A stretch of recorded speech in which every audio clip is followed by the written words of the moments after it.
Hi everyone. I'm new on YouTube and I would like to ask you to support me by liking and subscribing to my channel. Enjoy listening. Jane texted me today. She was my mistress 20 years ago. Hi Connor. Do you remember what day it is today?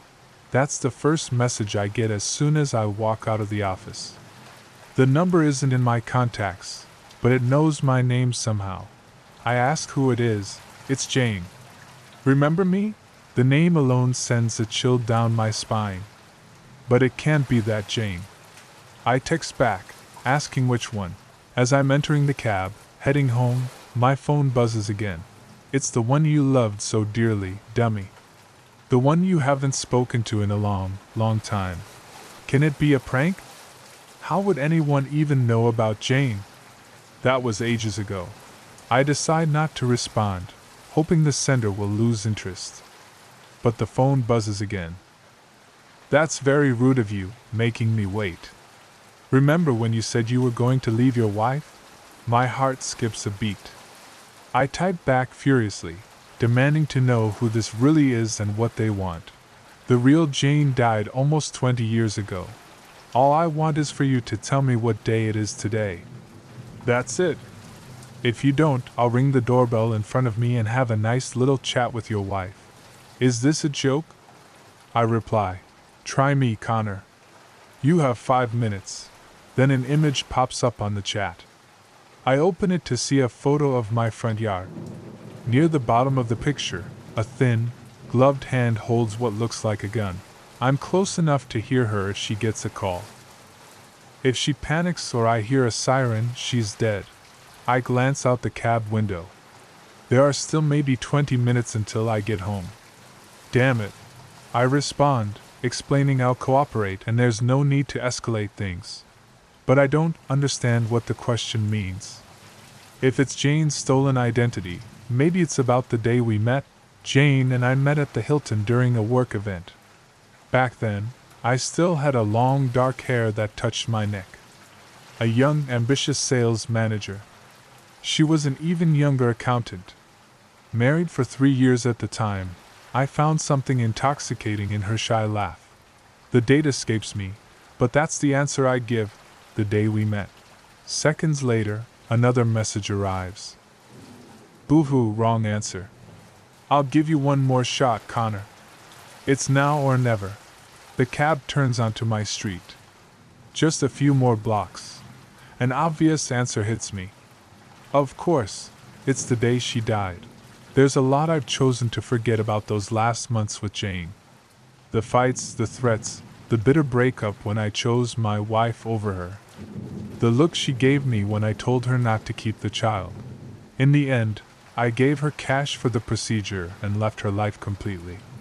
A couple of months later, someone told me she died on the operating table during what I presumed was the abortion. I type in my answer. The phone buzzes again. Very good, Connor. That's almost right. But there's one piece left. The cab pulls up, but I leap out before it even stops, running toward the house. The driver yells after me, demanding I pay. On that same day, something else happened. I burst through the door, frantic. My wife isn't in the living room. I shout for her. She calls back from the kitchen and I find her there, startled by my panic. I pull her into a hug. Relief floods through me. She's safe and just stares at me, confused, questioning what's going on. Before I can answer, my phone buzzes. Another text. Today is also your son's birthday. The one she died to give birth. The doorbell rings. Who is it? My wife asks, moving toward the door. I'll get it, I say, stepping in front of her. My cold hands grasp the doorknob, and I pull it open. Standing there is a young man, thin, tall, with dark long hair brushing the neck. He looks eerily like I did at his age. In his face, a cold grin. In his hands, a gun rises to meet my head. The end. The next story. I'm an ER nurse. Something strange is happening in my town, and I don't know what to do. First, I'm not really sure how to even start this post. I've never been someone that turns to an online group for medical questions. But because of what has been happening lately, I can't shake a nagging feeling that something is really off in my town and I needed to talk with someone about it. With a lot of hesitation, I finally confided to a close friend about all this, hoping they wouldn't think I was losing it.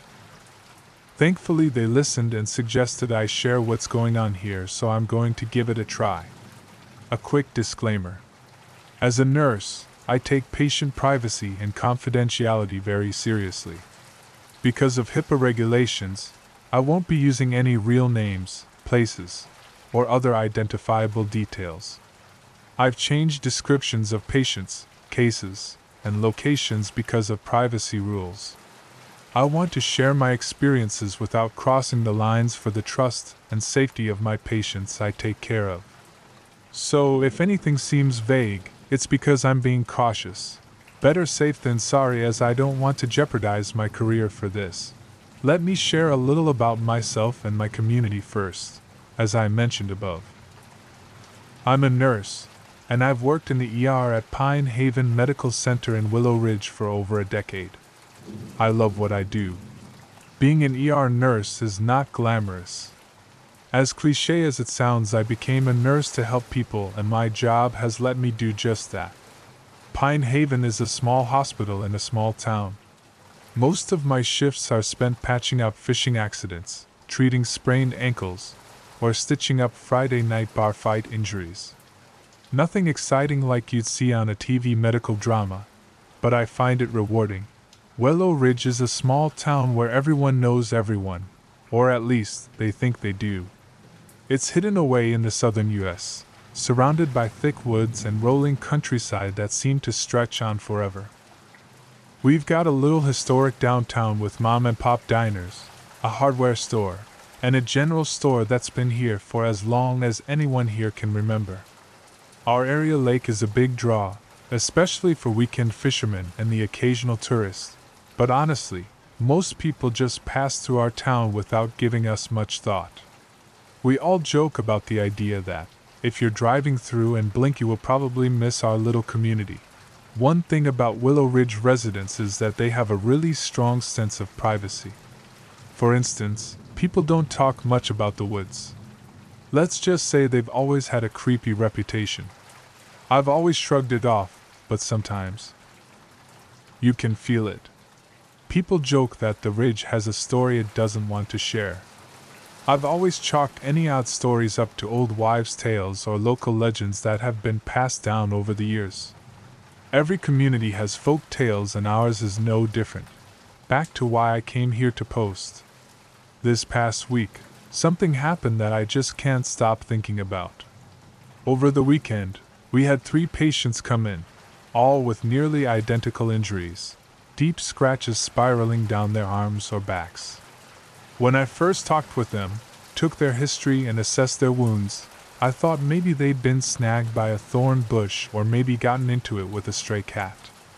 But here's the thing, all 3 of them told me that they didn't remember how they got the scratches in there. Scratches were, for lack of a better word, just weird. One patient, an older guy I'll call Mr. Calloway, joked with me saying that the marks looked like some kind of weird symbol. He laughed it off, but I could tell he was really anxious about them. The second patient was a teenage girl whose parents brought her in because her scratches were bleeding too much. She was quiet, and barely looked up from her phone. The third was a young man who looked pale and shaken, like he hadn't slept in days. Outside of the weird scratches, each of them talked about a weird smell. They described a sharp, rotten egg odor that seemed to follow them, even when they were nowhere near where they thought they may have got the scratches. None of us in the ER could smell anything. But the patients swore it was there, metallic, rotten, almost like something burning. The young man said it was so strong it made him nauseous. I don't know. Maybe it's just a coincidence, but 3 patients in 2 days? The same pattern of injuries and the same description of the smell? That doesn't feel random to me. I'm not jumping to conclusions here. I'm not the kind of person who believes in aliens or whatever. I'm a nurse. and I like to think I'm a pretty grounded person. But I can't help feeling like I'm missing something, and it's starting to keep me up at night. Has anyone ever seen or heard of something like this? I don't know if I'm looking for answers or just trying to get it out of my head. But I'd really appreciate any thoughts. I took a snap of the wound to show the ER doctor that treated the young man and to upload to his medical record as part of my documentation. For some reason I forgot to delete it from my phone. I wanted to share the pic here but was not sure how. I did Google how to post it, and hopefully the link below will work. The end. The next story? My neighbor keeps borrowing things from me. I don't know how he has my dead sister's stuff. When my sister Allied died last year, everything changed. We'd been close our entire lives, and her sudden death, hit by a drunk driver while jogging, left a gaping hole in my chest. My family fell apart in different ways. My mom buried herself in photo albums. My dad stopped talking about her altogether, and I found myself drifting, stuck in a fog of grief. I sold my apartment and moved into a quiet cul-de-sac to start fresh. It wasn't much, a small rental house with a patchy yard, but it was quiet, peaceful. Exactly what I needed. The first time I met my neighbor, Daniel. He seemed nice enough. He was in his early 40s, well-dressed, polite. The kind of guy who smiled too much but offered to mow your lawn before you could judge him for it. "Let me know if you ever need anything," he said, handing me a box of cookies. Welcome to the neighborhood.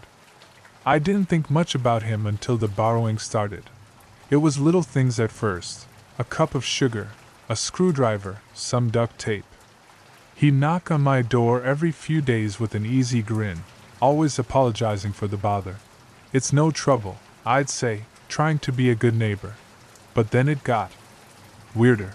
One day, he showed up asking for a book. I lent him one of my old paperbacks without thinking. But when he returned it, he asked for another. "You've got great taste," he said, scanning the shelf behind me. His eyes lingered on the titles. "I bet your sister did too." I froze. "How do you know about my sister?" I asked. His grin faltered for a second before snapping back into place. "You mentioned her once, didn't you? Or maybe I saw the photos in your hallway." It felt off, but I let it slide. A week later, he asked for a blanket. "It's for my dog," he said, shifting on his porch. "She's old, needs something soft for her joints."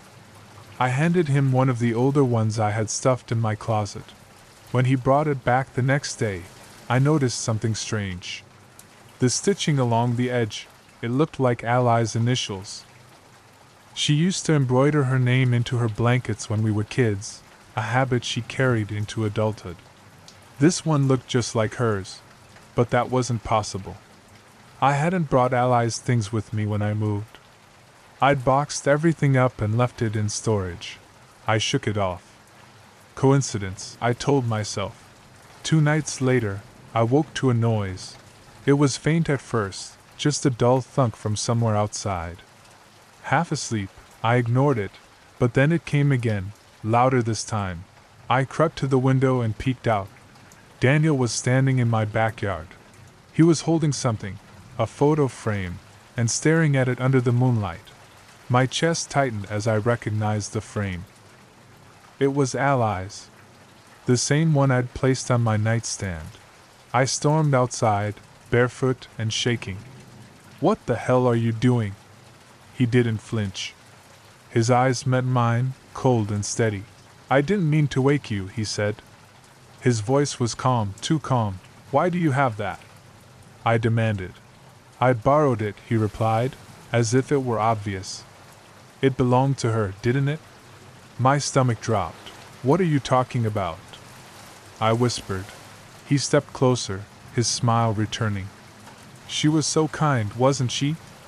Always lending things to people. Just like you." I slammed the door and locked it, my hands trembling as I dialed the police. They came and took my statement, but when they searched his house, there was nothing there. No blanket, no books, no photo frame. Are you sure it wasn't misplaced? The officer asked, his tone skeptical. I wanted to scream. The next day, I went to my storage unit. The boxes holding Ally's belongings were open. Some were empty, others rummaged through. Her things were gone. That night I couldn't sleep. I kept checking the locks, pacing the house, replaying Daniel's words in my head. She was kind.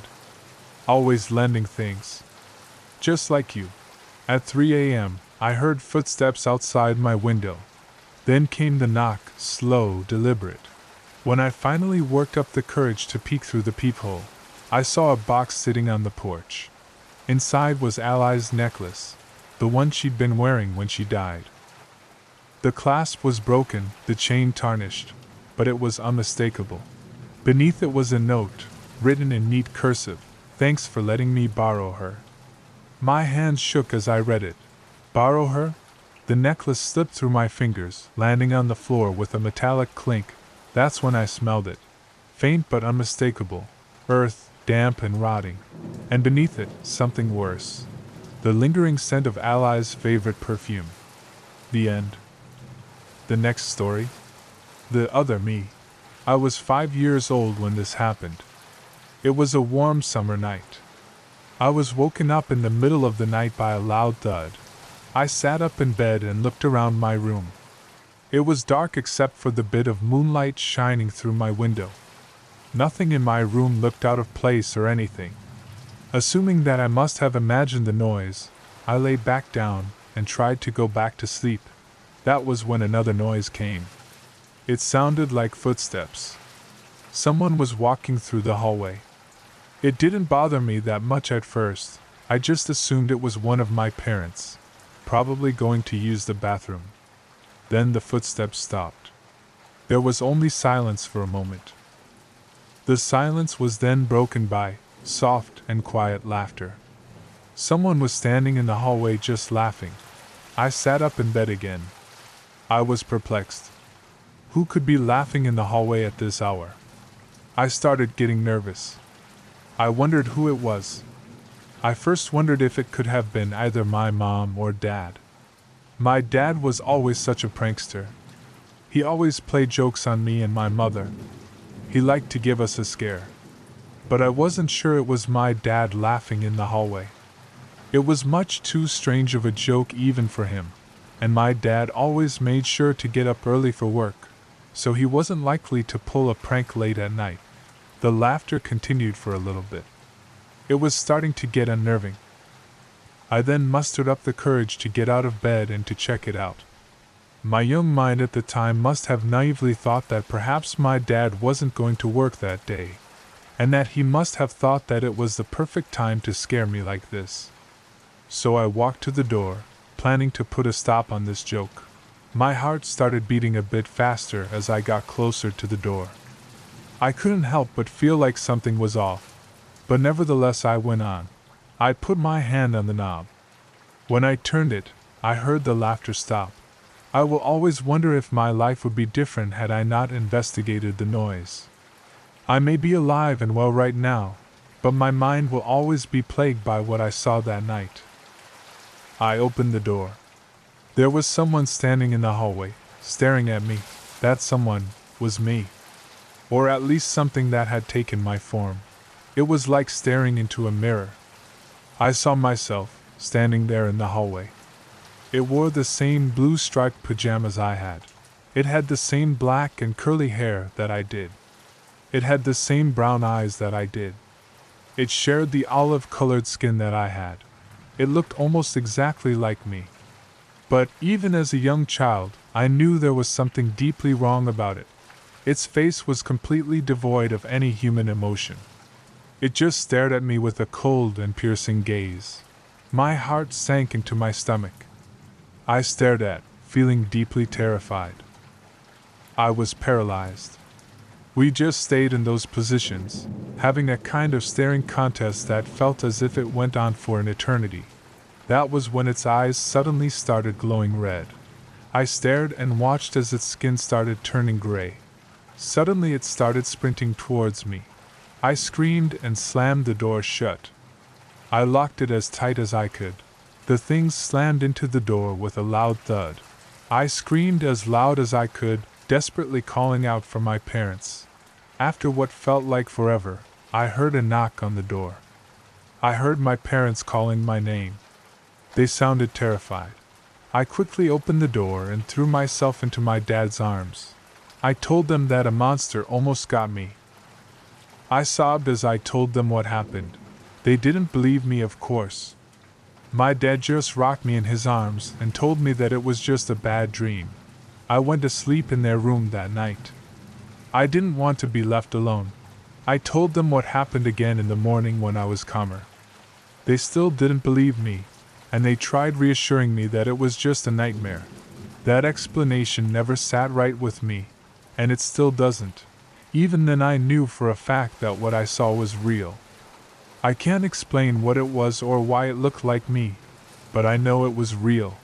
The odd thing was that there was never another incident like that again.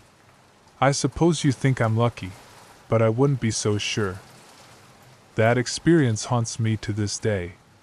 Anytime I look at my reflection, I swear that for a split second I see my reflection change. For a split second I see myself with those red eyes and the gray skin. I hope that someone reading this has had the same experience that I had. It would help me not feel like a lunatic. And I hope someone might be able to give me a possible explanation for this. If you have any possible explanation, then please share it with me. It might help me get over this thing. The end. The next story. Her name was Connie. She was 15 and she had a quick, nervous, giggling habit of craning her neck to glance into mirrors or checking other people's faces to make sure her own was all right. Her mother, who noticed everything and knew everything and who hadn't much reason any longer to look at her own face, always scolded Connie about it. "Stop gawking at yourself. Who are you? You think you're so pretty?" she would say. Connie would raise her eyebrows at these familiar old complaints and look right through her mother, into a shadowy vision of herself as she was right at that moment. She knew she was pretty, and that was everything. Her mother had been pretty once too, if you could believe those old snapshots in the album. But now her looks were gone, and that was why she was always after Connie. "Why don't you keep your room clean like your sister? How've you got your hair fixed? What the hell stinks? Hairspray? You don't see your sister using that junk." Her sister June was 24 and still lived at home. She was a secretary in the high school Connie attended, and if that wasn't bad enough, with her in the same building, she was so plain and chunky and steady that Connie had to hear her praised all the time by her mother and her mother's sisters. June did this, June did that. She saved money and helped clean the house and cooked, and Connie couldn't do a thing. Her mind was all filled with trashy daydreams. Their father was away at work most of the time, and when he came home he wanted supper, and he read the newspaper at supper, and after supper he went to bed. He didn't bother talking much to them, but around his bent head Connie's mother kept picking at her until Connie wished her mother was dead, and she herself was dead, and it was all over.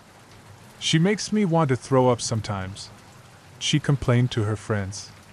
She had a high, breathless, amused voice that made everything she said sound a little forced, whether it was sincere or not. There was one good thing.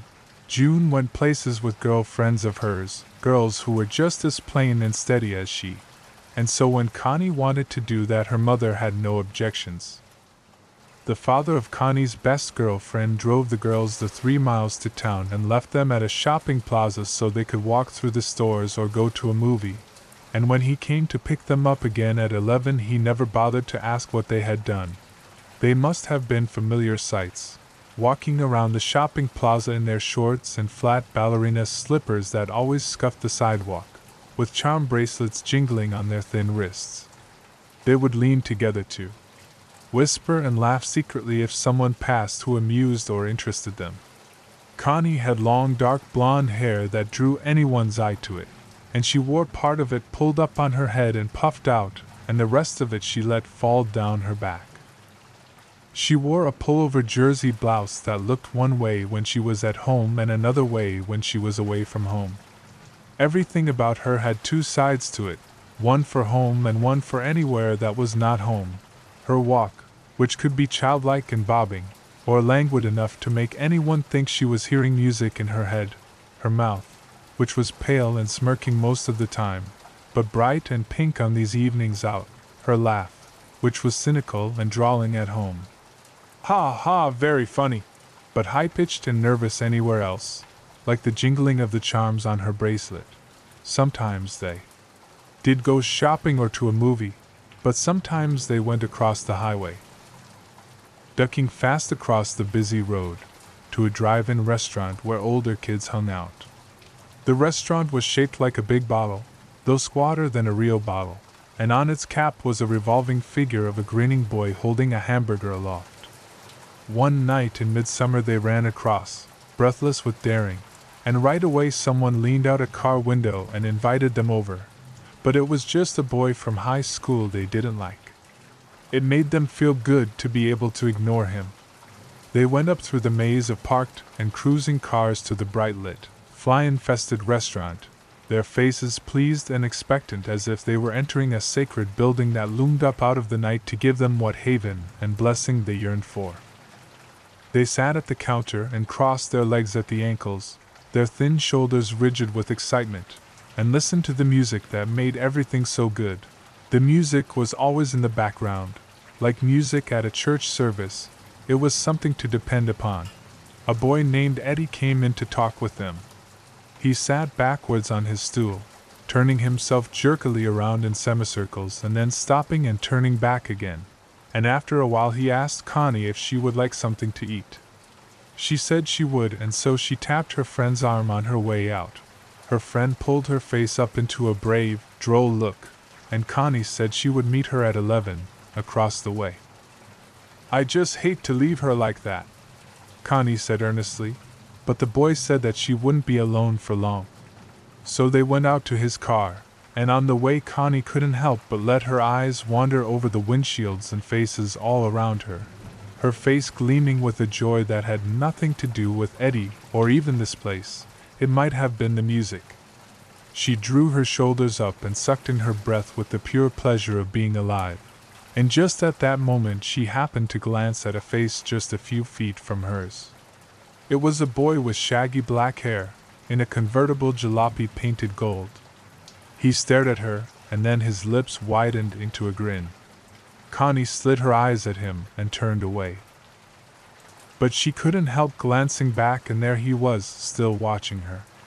He wagged a finger and laughed and said, "Gonna get you, baby." And Connie turned away again without Eddie noticing anything.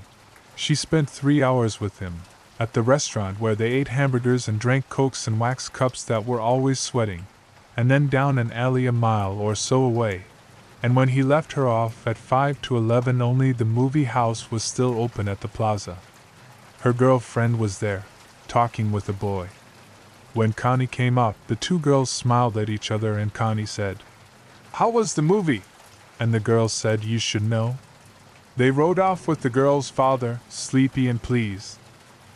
And Connie couldn't help but look back at the darkened shopping plaza with its big empty parking lot, and its signs that were faded and ghostly now, and over at the drive-in restaurant where cars were still circling tirelessly. She couldn't hear the music at this distance. Next morning June asked her how the movie was and Connie said, "SOSO." She and that girl and occasionally another girl went out several times a week, and the rest of the time Connie spent around the house. It was summer vacation, getting in her mother's way and thinking, dreaming about the boys she met.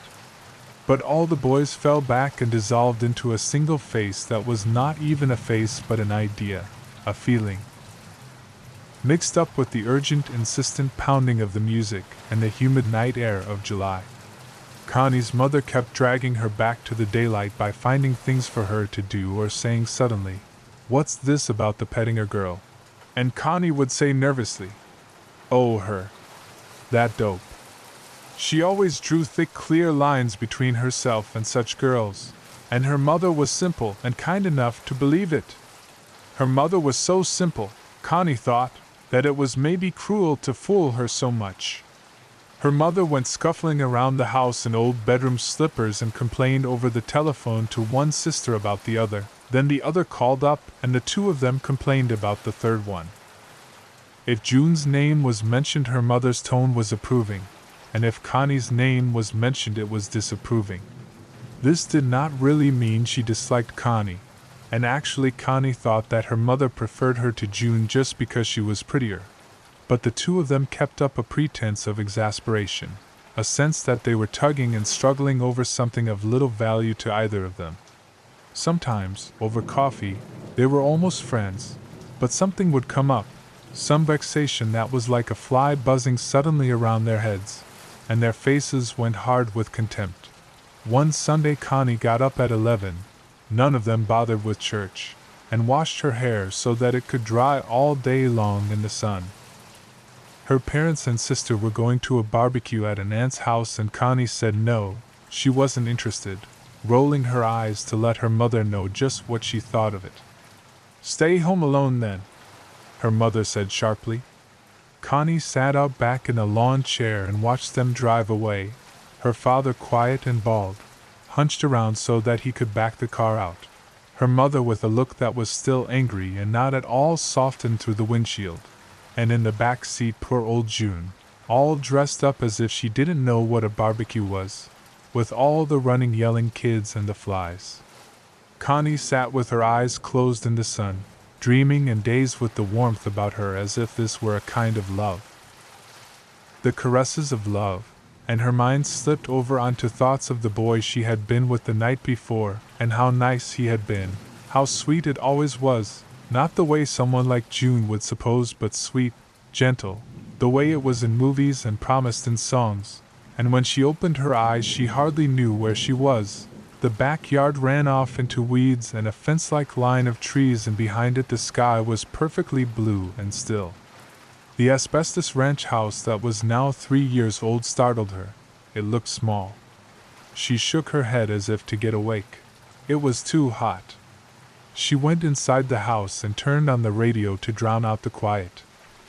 She sat on the edge of her bed, barefoot, and listened for an hour and a half to a program called XYZ Sunday Jamboree, record after record of hard, fast, shrieking songs she sang along with, interspersed by exclamations from Bobby King. "And look here, you girls at Napoleon's, Son and Charlie want you to pay real close attention to this song coming up." And Connie paid close attention herself, bathed in a glow of slow-pulsed joy that seemed to rise mysteriously out of the music itself and lay languidly about the airless little room, breathed in and breathed out with each gentle rise and fall of her chest. After a while she heard a car coming up the drive. She sat up at once, startled, because it couldn't be her father so soon. The gravel kept crunching all the way in from the road, the driveway was long, and Connie ran to the window. It was a car she didn't know. It was an open jalopy, painted a bright gold that caught the sunlight opaquely. Her heart began to pound and her fingers snatched at her hair, checking it, and she whispered, "Christ! Christ!" wondering how bad she looked. The car came to a stop at the side door, and the horn sounded 4 short taps, as if this were a signal Connie knew. She went into the kitchen and approached the door slowly, then hung out the screen door, her bare toes curling down off the step. There were 2 boys in the car, and now she recognized the driver. He had shabby black hair that looked crazy as a wig, and he was grinning at her. "I ain't late, am I?" he said. "Who the hell do you think you are?" Connie said. "Told you I'd be out, didn't I? I don't even know who you are." She spoke sullenly, careful to show no interest or pleasure, and he spoke in a fast, bright monotone. Connie looked past him to the other boy, taking her time. He had fair brown hair, with a lock that fell onto his forehead. His sideburns gave him a fierce, embarrassed look, but so far he hadn't even bothered to glance at her. Both boys wore sunglasses. The driver's glasses were metallic and mirrored everything in miniature. "You want to come for a ride?" he said. Connie smirked and let her hair fall loose over one shoulder. Don't you like my car? New paint job, he said. Hey, what? You're cute. She pretended to fidget, chasing flies away from the door. Don't you believe me, or what? He said. Look, I don't even know who you are, Connie said in disgust. Hey, Ellie's got a radio, see? Mine broke down. He lifted his friend's arm and showed her the little transistor radio the boy was holding, and now Connie began to hear the music. It was the same program that was playing inside the house. Bobby King? She said. I listen to him all the time. I think he's great. He's kind of great, Connie said reluctantly. Listen, that guy's great. He knows where the action is. Connie blushed a little, because the glasses made it impossible for her to see just what this boy was looking at. She couldn't decide if she liked him or if he was just a jerk, and so she dawdled in the doorway and wouldn't come down or go back inside. She said, What's all that stuff painted on your car? Can't ya read it? He opened the door very carefully, as if he were afraid it might fall off. He slid out just as carefully, planting his feet firmly on the ground, the tiny metallic world in his glasses slowing down like gelatin hardening, and in the midst of it Connie's bright green blouse. This here is my name, to begin with, he said. Arnold Friend was written in tar-like black letters on the side, with a drawing of a round, grinning face that reminded Connie of a pumpkin, except it wore sunglasses. I want to introduce myself. I'm Arnold Friend and that's my real name and I'm gonna be your friend, honey. And inside the car's Ellie Oscar, he's kinda shy. Ellie brought his transistor radio up to his shoulder and balanced it there. Now, these numbers are a secret code, honey, Arnold Friend explained. He read off the numbers 33, 19, 17 and raised his eyebrows at her to see what she thought of that, but she didn't think much of it. The left rear fender had been smashed, and around it was written, on the gleaming gold background, Done by Crazy Woman Driver. Connie had to laugh at that. Arnold Friend was pleased at her laughter and looked up at her. Around the other side's a lot more. You want to come and see them? No. Why not? Why should I? Don't you want to see what's on the car? Don't you want to go for a ride? I don't know. Why not? I got things to do. Like what? Things. He laughed as if she had said something funny. He slapped his thighs. He was standing in a strange way, leaning back against the car as if he were balancing himself. He wasn't tall, only an inch or so taller than she would be if she came down to him. Connie liked the way he was dressed, which was the way all of them dressed, tight faded jeans stuffed into black, scuffed boots. A belt that pulled his waist in and showed how lean he was, and a white pullover shirt that was a little soiled and showed the hard small muscles of his arms and shoulders. He looked as if he probably did hard work, lifting and carrying things. Even his neck looked muscular. And his face was a familiar face, somehow, the jaw and chin and cheeks slightly darkened because he hadn't shaved for a day or two, and the nose long and hawk-like, sniffing as if she were a treat he was going to gobble up and it was all a joke. Connie, you ain't telling the truth. This is your day set aside for a ride with me and you know it, he said, still laughing. The way he straightened and recovered from his fit of laughing showed that it had been all fake.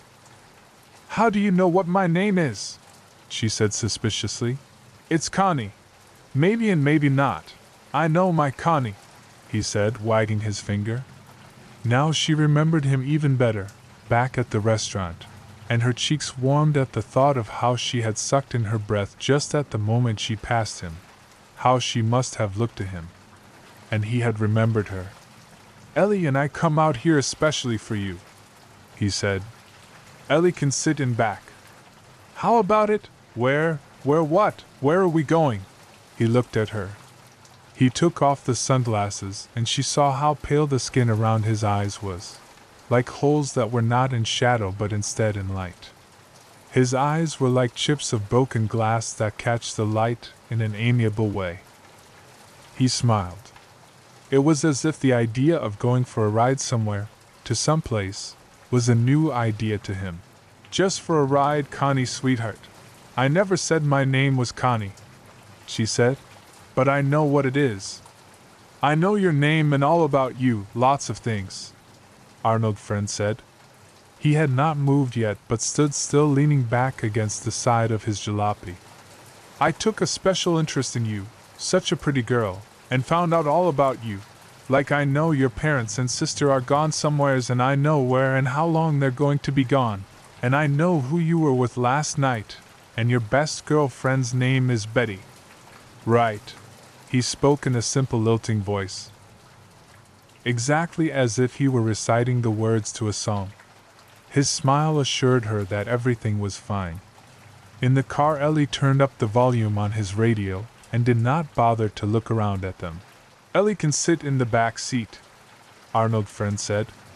He indicated his friend with a casual jerk of his chin, as if Ellie did not count and she should not bother with him. How'd you find out all that stuff? Connie said. Listen, Betty Schultz and Tony Fitch and Jimmy Pettinger and Nancy Pettinger, he said in a chant. Raymond Stanley and Bob Hutter. Do you know all those kids? I know everybody. Look, you're kidding. You're not from around here, sure. But how come we never saw you before? Sure you saw me before, he said. He looked down at his boots, as if he were a little offended. You just don't remember. I guess I'd remember you, Connie said. Yeah? He looked up at this, beaming. He was pleased. He began to mark time with the music from Ellie's radio, tapping his fists lightly together. Connie looked away from his smile to the car, which was painted so bright it almost hurt her eyes to look at it.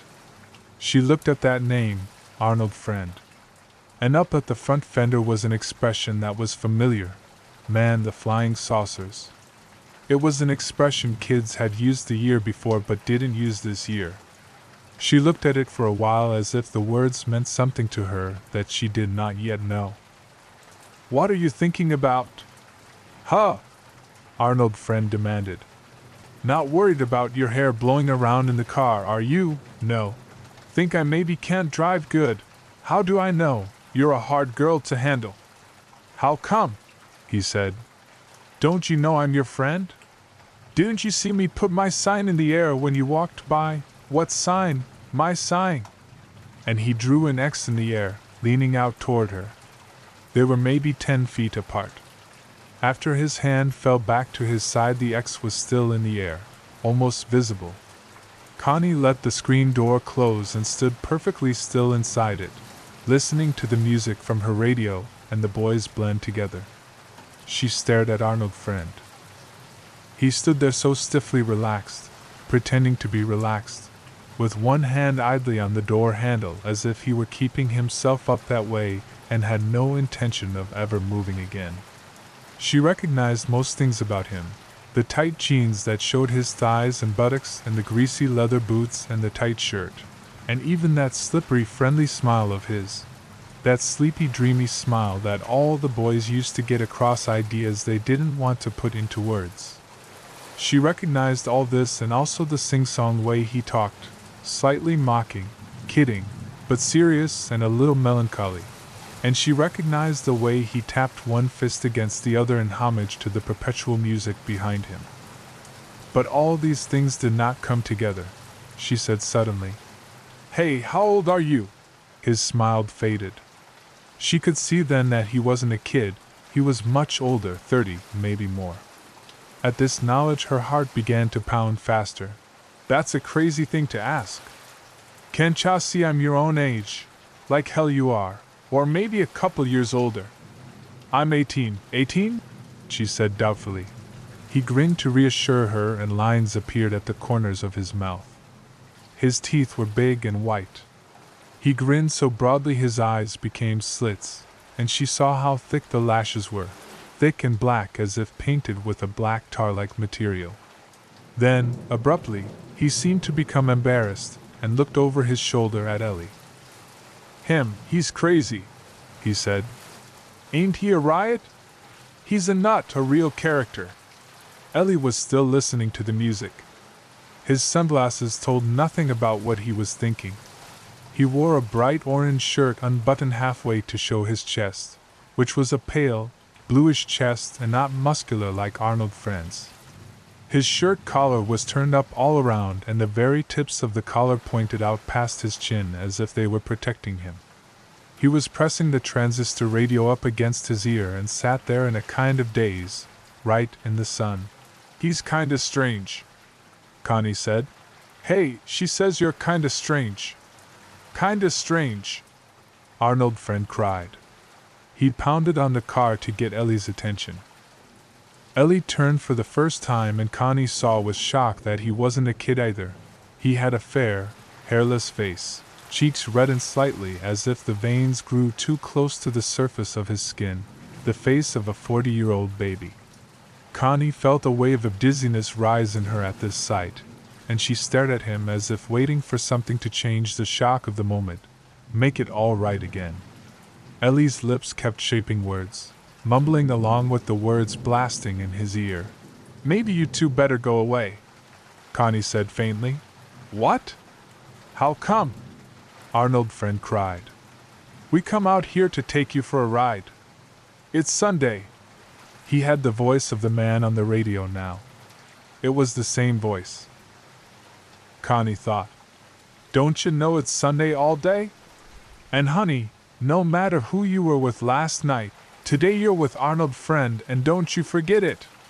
Maybe you better step out here, he said, and this last was in a different voice.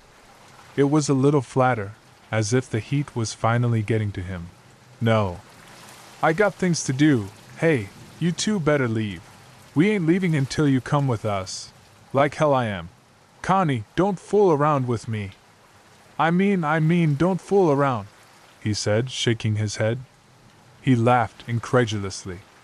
He placed his sunglasses on top of his head, carefully, as if he were indeed wearing a wig, and brought the stems down behind his ears.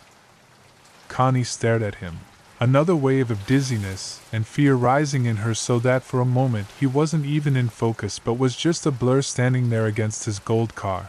And she had the idea that he had driven up the driveway all right but had come from nowhere before that and belonged nowhere, and that everything about him and even about the music that was so familiar to her was only half real.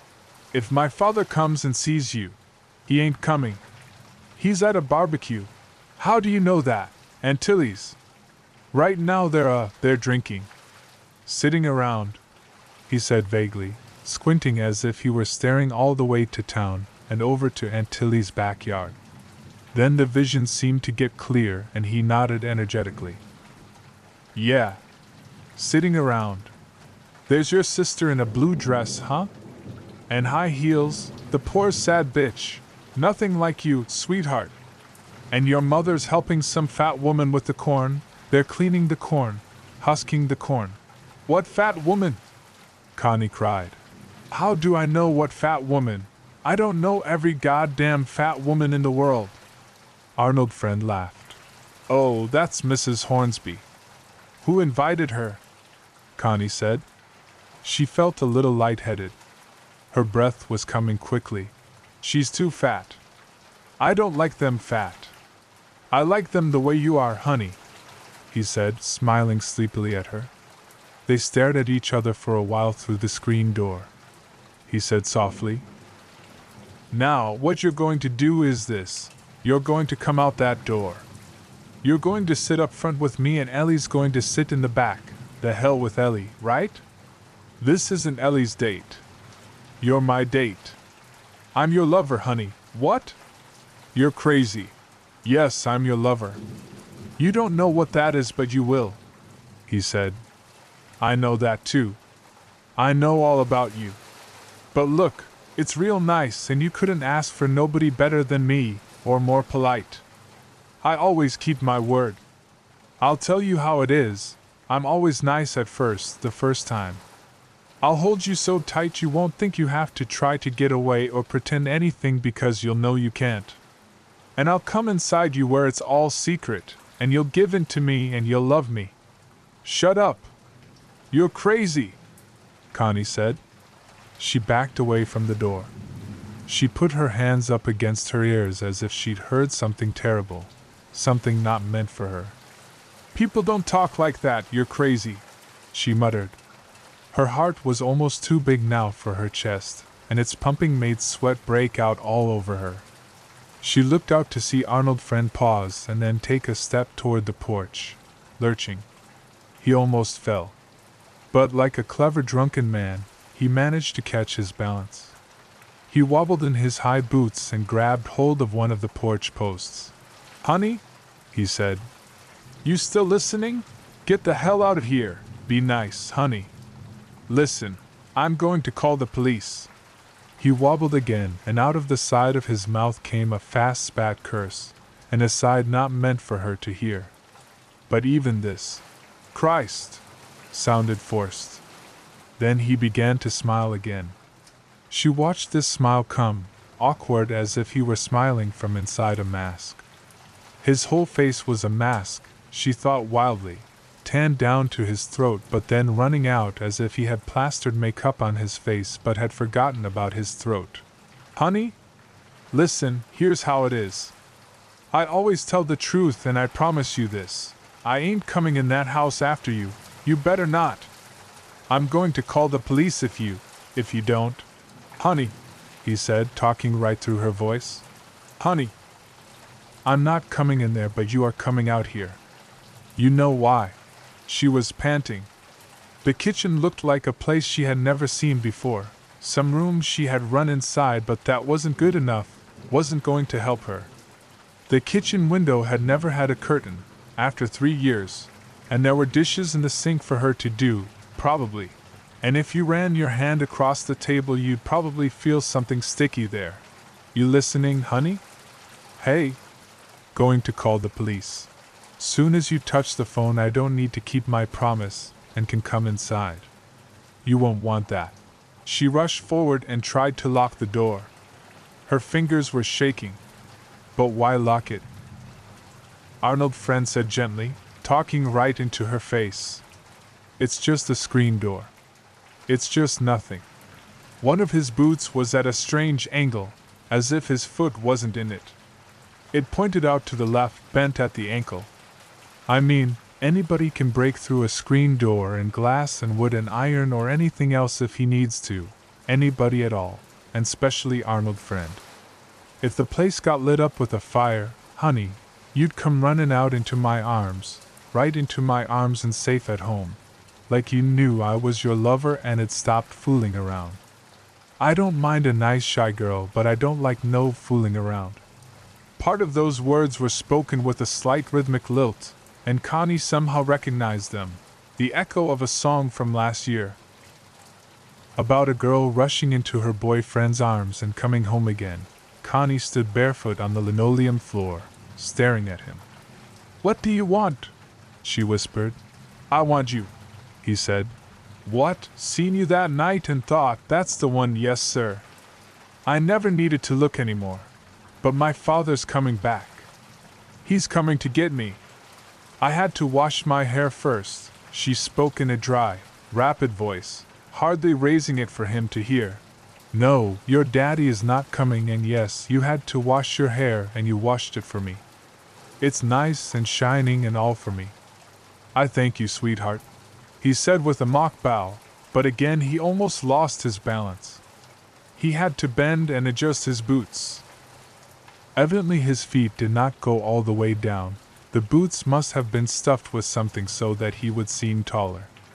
Connie stared out at him and behind him at Ellie in the car, who seemed to be looking off toward Connie's right, into nothing. This Ellie said, pulling the words out of the air one after another as if he were just discovering them. You want me to pull out the phone? Shut your mouth and keep it shut. Arnold Friend said, his face red from bending over or maybe from embarrassment because Connie had seen his boots. This ain't none of your business. What are you doing? What do you want? Connie said. If I call the police, they'll get you, they'll arrest you. Promise was not to come in unless you touch that phone, and I'll keep that promise, he said. He resumed his erect position, and tried to force his shoulders back. He sounded like a hero in a movie, declaring something important. But he spoke too loudly, and it was as if he were speaking to someone behind Connie. "I ain't made plans for coming in that house where I don't belong, but just for you to come out to me, the way you should. Don't you know who I am? You're crazy," she whispered. She backed away from the door but did not want to go into another part of the house, as if this would give him permission to come through the door. "What do you? You're crazy, you." "Huh? What are you saying, honey?" Her eyes darted everywhere in the kitchen. She could not remember what it was, this room. "This is how it is, honey. You come out and we'll drive away. Have a nice ride. But if you don't come out, we're gonna wait till your people come home and then they're all going to get it. You want that telephone pulled out?" Ellie said. He held the radio away from his ear and grimaced, as if without the radio the air was too much for him. "I told you shut up, Ellie," Arnold's friend said. "You're deaf. Get a hearing aid, right? Fix yourself up. This little girl's no trouble and's gonna be nice to me, so Ellie, keep to yourself. This ain't your date, right? Don't hem in on me. Don't hog, don't crush, don't bird dog, don't trail me," he said in a rapid, meaningless voice, as if he were running through all the expressions he'd learned but was no longer sure which of them was in style, then rushing on to new ones, making them up with his eyes closed. "Don't crawl under my fence, don't squeeze in my chipmunk hole, don't sniff my glue, suck my popsicle, keep your own greasy fingers on yourself." He shaded his eyes and peered in at Connie, who was backed against the kitchen table. "Don't mind him, honey, he's just a creep. He's a dope." "Right. I'm the boy for you, and like I said, you come out here nice like a lady and give me your hand, and nobody else gets hurt. I mean, your nice old bald-headed daddy and your mummy and your sister in her high heels. Because listen, why bring them in this? Leave me alone." Connie whispered, "Hey, you know that old woman down the road, the one with the chickens and stuff, you know her? She's dead." "Dead? What? You know her?" Arnold's friend said. "She's dead. Don't you like her? She's dead. She isn't here anymore." "But don't you like her? I mean, you got something against her? Some grudge or something?" Then his voice dipped as if he were conscious of a rudeness. He touched the sunglasses perched up on top of his head as if to make sure they were still there. "Now you be a good girl." "What are you going to do? Just 2 things, or maybe 3, Arnold's friend said. "But I promise it won't last long and you'll like me the way you get to like people you're close to. You will. It's all over for you here, so come on out. You don't want your people in any trouble, do you?" She turned and bumped against a chair or something, hurting her leg, but she ran into the back room and picked up the telephone. Something roared in her ear, a tiny roaring, and she was so sick with fear that she could do nothing but listen to it.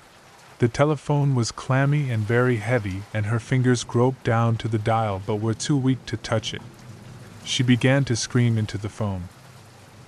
Into the roaring. She cried out. She cried for her mother. She felt her breath start jerking back and forth in her lungs as if it were something Arnold's friend was stabbing her with again and again with no tenderness. A noisy, sorrowful wailing rose all about her, and she was locked inside it the way she was locked inside this house. After a while she could hear again. She was sitting on the floor with her wet back against the wall. Arnold's friend was saying from the door, "That's a good girl. Put the phone back." She kicked the phone away from her. "No, honey. Pick it up. Put it back right." She picked it up and put it back. The dial tone stopped. "That's a good girl. Now you come outside." She was hollow with what had been fear but what was now just an emptiness. All that screaming had blasted it out of her.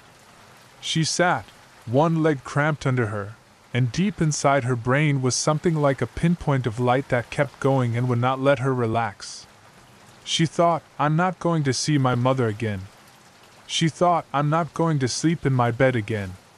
Her bright green blouse was all wet, Arnold's friend said, in a gentle loud voice that was like a stage voice. The place where you came from ain't there anymore, and where you had in mind to go is cancelled out. This place you are now, inside your daddy's house, is nothing but a cardboard box I can knock down any time. You know that and always did know it. You hear me? She thought, I have got to think. I have got to know what to do. We'll go out to a nice field, out in the country here where it smells so nice and it's sunny. Arnold's friend said, I'll have my arms tight around you so you won't need to try to get away, and I'll show you what love is like, what it does. The hell with this house. It looks solid all right, he said. He ran a fingernail down the screen and the noise did not make Connie shiver, as it would have the day before. Now, put your hand on your heart, honey. Feel that? That feels solid too, but we know better. Be nice to me. Be sweet like you can, because what else is there for a girl like you but to be sweet and pretty and give in, and get away before her people come back? She felt her pounding heart. Her hand seemed to enclose it. She thought for the first time in her life that it was nothing that was hers, that belonged to her, but just a pounding, living thing inside this body that wasn't really hers either. You don't want them to get hurt, Arnold's friend went on. Now get up, honey. Get up all by yourself. She stood. Now turn this way. That's right. Come over here to me. Ellie, put that away, didn't I tell you? You dope. You miserable creepy dope, Arnold's friend said. His words were not angry, but only part of an incantation. The incantation was kindly. Now come out through the kitchen to me, honey, and let's see a smile. Try it, you're brave. Sweet little girl, and now they're eating corn and hot dogs cooked to bursting over an outdoor fire. And they don't know one thing about you and never did, and honey, you're better than them because not a one of them would have done this for you. Connie felt the linoleum under her feet. It was cool. She brushed her hair back out of her eyes. Arnold's friend let go of the post tentatively and opened his arms for her, his elbows pointing in toward each other and his wrists limp, to show that this was an embarrassed embrace and a little mocking. He didn't want to make her self-conscious. She put out her hand against the screen. She watched herself push the door slowly open as if she were back safe somewhere in the other doorway. Watching this body and this head of long hair moving out into the sunlight where Arnold's friend waited. My sweet little blue-eyed girl, he said in a half-sung sigh that had nothing to do with her brown eyes but was taken up just the same by the vast sunlit reaches of the land behind him and on all sides of him. So much land that Connie had never seen before and did not recognize except to know that she was going to it. The end. The next story. Project Golgotha, the fossilized city beneath the Appalachians. The first part. I write this account not for publication, nor for the curiosity of some faceless committee. This is for you, whoever you are, tasked with sorting through the wreckage of Project Golgotha and determining what went wrong. You'll find my name scattered through the files, attached to reports and assessments. But this is the truth of what happened in Aeternum Fossilis. It is all I can offer before whatever is inside me takes hold completely. Even now, I'm not sure what compels me to write. Fear, perhaps. Guilt, most certainly. But there is something deeper, a kind of pull, like the city itself is still alive inside me. Its influence working through my hands. If that sounds absurd, you'll come to understand. By the time you finish reading this, you'll believe me, or you'll wish you didn't. It began in the spring of 2015. Though the roots of this nightmare go back far earlier. The city, our discovery, wasn't new. It had always been there, slumbering beneath the Appalachian Mountains, buried in rock that predates anything resembling humanity. A geological survey stumbled upon it, their equipment picking up irregular seismic patterns deep within the earth. The initial assumption was a massive cave system, but the scans revealed impossible structures, symmetry and design where there should have been none. The site was immediately classified. Too advanced, too alien, the report said, though they didn't use the word alien officially. The Department of Defense called it Aeternum Fossilis, a name that sounded appropriately grand and harmless, and they established Project Golgotha to oversee its exploration. The name should have been a warning. They recruited me from Princeton, where I'd been publishing work on ancient civilizations. My specialty is piecing together the lives of dead cultures, reconstructing their stories from ruins and relics. I wasn't prepared for this. None of us were.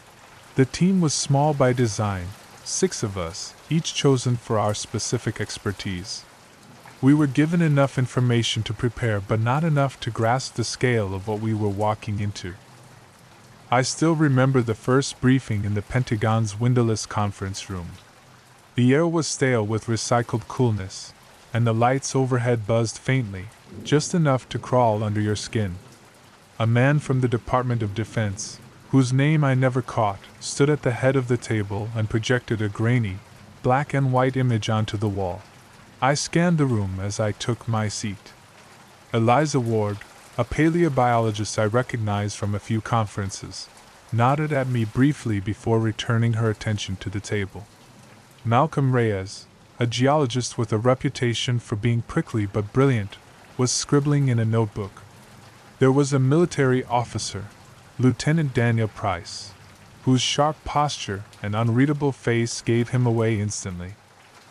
The other 2, Tessa Burke and Victor Green, I didn't recognize, though their demeanor suggested they weren't academics.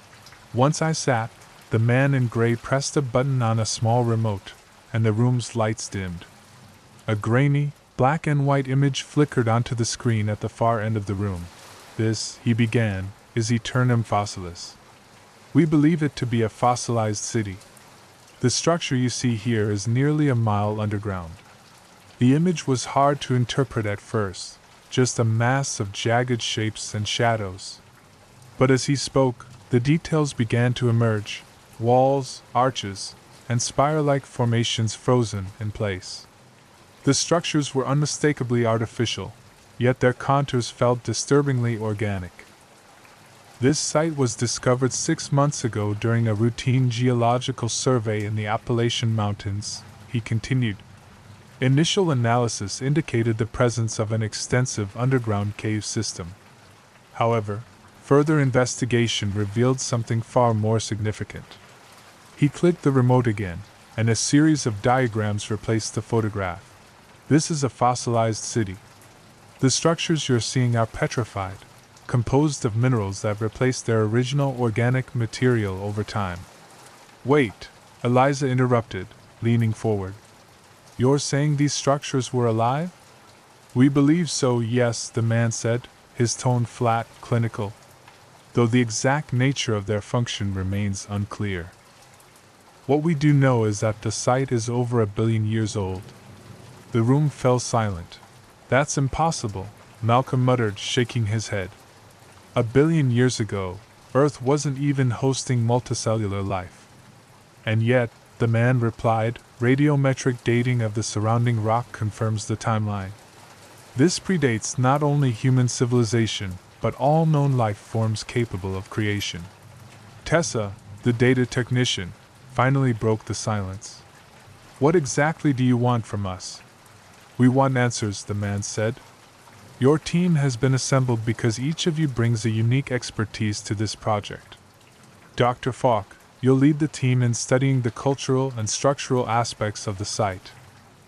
Dr. Ward, you'll analyze the biological components. Dr. Reyes, your focus will be on the geological and material properties. Lieutenant Price will oversee security and ensure operational efficiency. Ms. Burke and Mr. Green will handle technical and structural analysis. And the goal? I asked.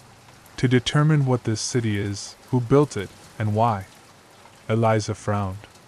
And what happens if we find something we don't understand? The man's lips twitched into what could have been a smile. Or a warning. That's why we've chosen you, Dr. Ward. We trust you'll figure it out. 2 weeks later, we stood at the entrance to the site. The journey had been arduous, a helicopter ride over the Appalachian wilderness, followed by an hours-long trek through dense forest to a remote, guarded facility. The entrance itself was nothing more than a narrow shaft descending into the earth, lined with steel supports and dim, flickering lights. "Welcome to Golgotha," Lieutenant Price said as we entered a metal-caged elevator. His tone was dry, almost amused. We descended into the earth like divers slipping into a deep and uncharted ocean, the dim light from above fading until only the faint hum of our equipment and the rhythmic clank of the elevator cage surrounded us. Lieutenant Price stood closest to the controls, his sharp silhouette barely illuminated by the flickering overhead bulb.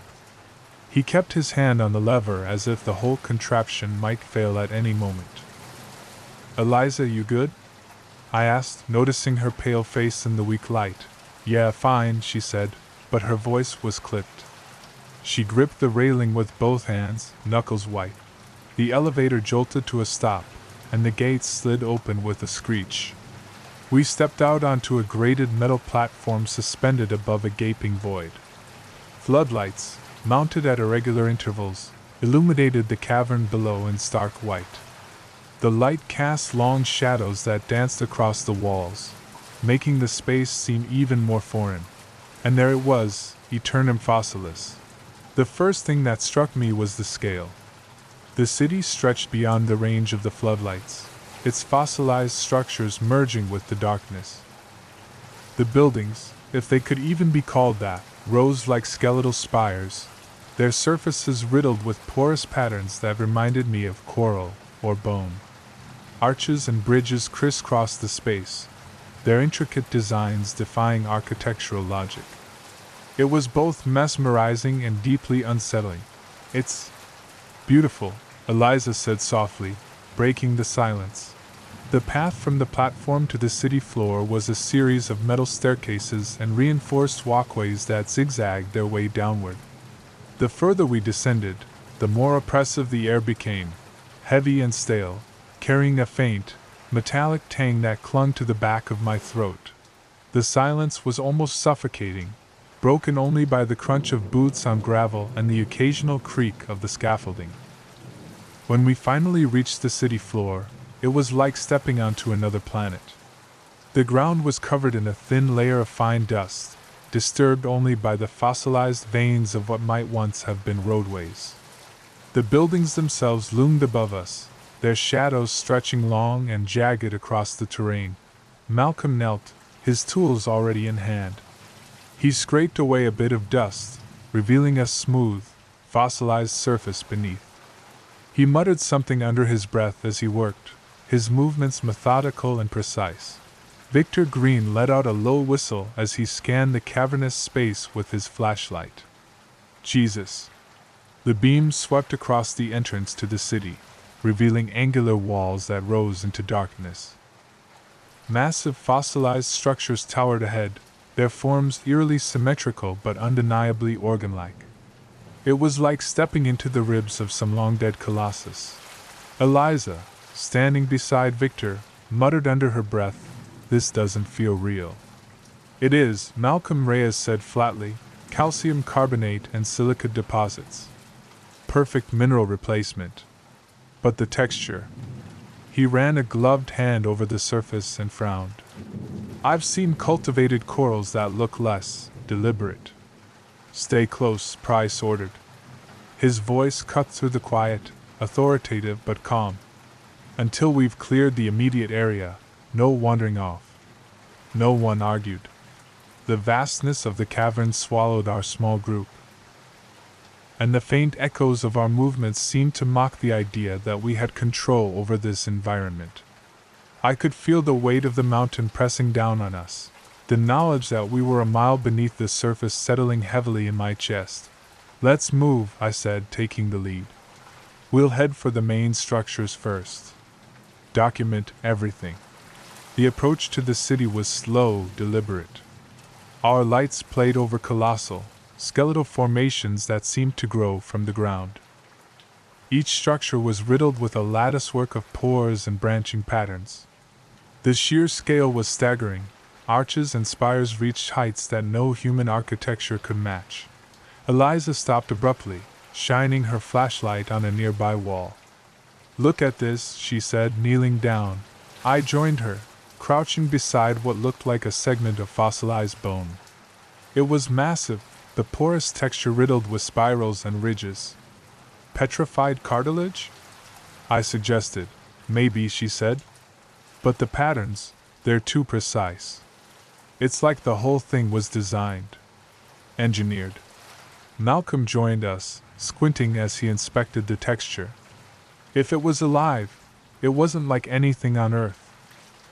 At least, not anything we've ever seen." I nodded, but the enormity of the implications felt too big to tackle just then. "Let's keep moving." We moved deeper into Aeternum Fossilis, the city swallowing us in its vastness. Each step forward felt more deliberate than the last, as if the ground itself were guiding us. I couldn't shake the sensation that we weren't supposed to be there. Or maybe we were. It was hard to tell. That feeling of purpose, of intentionality, hung in the air like static. Victor Green, his flashlight beam darting between the skeletal spires, let out a low groan. Whoever, or whatever, built this didn't half-ass it. "It's not human," Eliza said flatly. She was crouched beside what looked like a fragmented pillar, her gloved hand tracing the porous surface. "Look at the patterns here. They're cellular, almost vascular. This wasn't constructed, it was cultivated." Malcolm Reyes scoffed, the sound sharp and dismissive. He was already unpacking his equipment, muttering something under his breath about calcium carbonate deposits. "Everything down here screams mineral replacement. You're looking at fossilization on a scale none of us have ever seen, sure, but don't romanticize it, Ward. This is rock, not tissue. And how do you explain the organization?" She snapped, standing and gesturing at the spires surrounding us. "Coral doesn't grow in straight lines. It doesn't form arches." "Enough," I said, cutting through their argument. "Catalog first. Speculate later. The last thing we need is to start chasing theories before we have data." Tessa Burke was already several paces ahead, her eyes darting between the glowing screen of her tablet and the towering edifices. She looked back at us, her voice measured but tight. "I'm picking up faint magnetic fields. They're weak, but they're there." "That's normal," Malcolm said dismissively. "Fossilized material can retain residual magnetism." Tessa hesitated, her lips pressing into a thin line. "This doesn't feel residual. It's patterned. Like it's pulsing." I glanced at Lieutenant Price, who stood off to the side, his hand resting on the butt of his sidearm. He hadn't said much since we'd arrived, but his presence was steadying, even if he looked as uneasy as the rest of us. "What do you think?" I asked. Price shrugged. "I think we follow the orders. Document. Analyze. Keep our guard up." We continued onward, the city's immensity fully engulfing us. Tessa's tablet began to chime softly as she continued to record environmental data. "These readings are strange," she said, frowning at the screen. "Temperature fluctuations, minor magnetic disturbances. It's like the city is reacting to us." "It's dead," Malcolm said without looking up, his tone firm. "Anything you're picking up is residual. Like a phantom echo. There's nothing living here." Eliza tilted her head, her brow furrowed. "Maybe not alive, but what if it's not entirely dead either? What if this fossilization is a kind of hibernation?" Malcolm laughed under his breath. "You're reaching. And you're blind," she shot back. "Enough," I interjected again, my patience thinning. "Over here," Victor called, his voice low and urgent. He was standing at the edge of what looked like an open courtyard, his flashlight trained on a shape jutting out of the ground. At first, I thought it was just another piece of fossilized architecture, a twisted column or collapsed archway. But as I got closer, The shape resolved into something horrifyingly familiar. It was a skeletal figure, humanoid but grotesquely elongated. Its ribcage flared out like the petals of a diseased flower, and its limbs were unnaturally bent, the joints bulging with what looked like calcified growths. "Jesus Christ," Eliza whispered, kneeling beside it. Her hand hovered just above the fossilized remains, trembling slightly. It's bipedal. Look at the pelvis, the spine. This thing stood upright. "But it's not human," I said. The words felt heavy as they left my mouth. "It can't be." "No," she agreed, her voice barely audible. "But it's close." Malcolm joined us, his skepticism visibly wavering as he crouched to examine the figure. "The proportions are wrong. The skull, look at the cranial capacity. It's massive. This thing would have to have been upwards of 10 feet tall." He adjusted his headlamp and leaned closer, inspecting the porous texture of the bones. "This is incredible. The preservation. It's like the fossilization process froze everything pre-decomposition.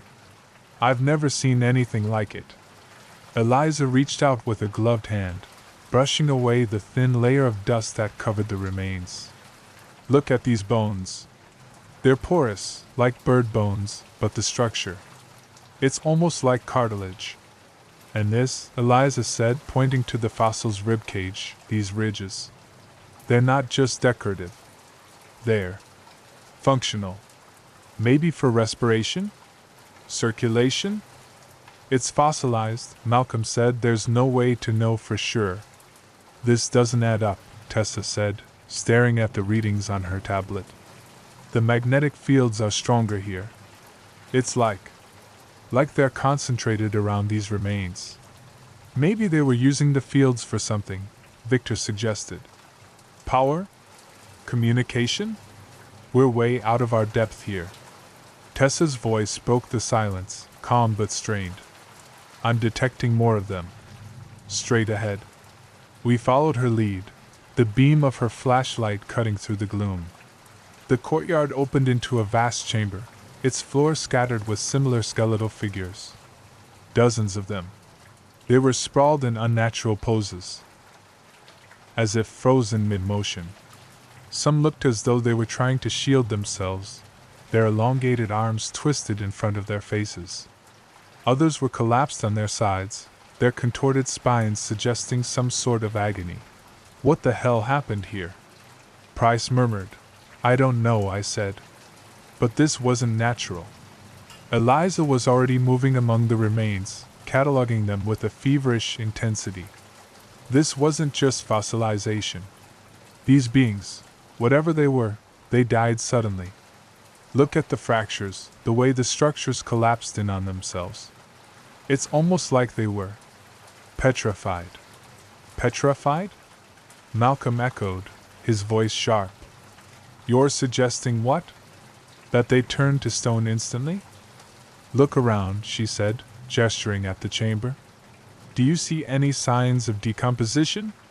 Erosion? These remains are pristine. Something happened here, something catastrophic."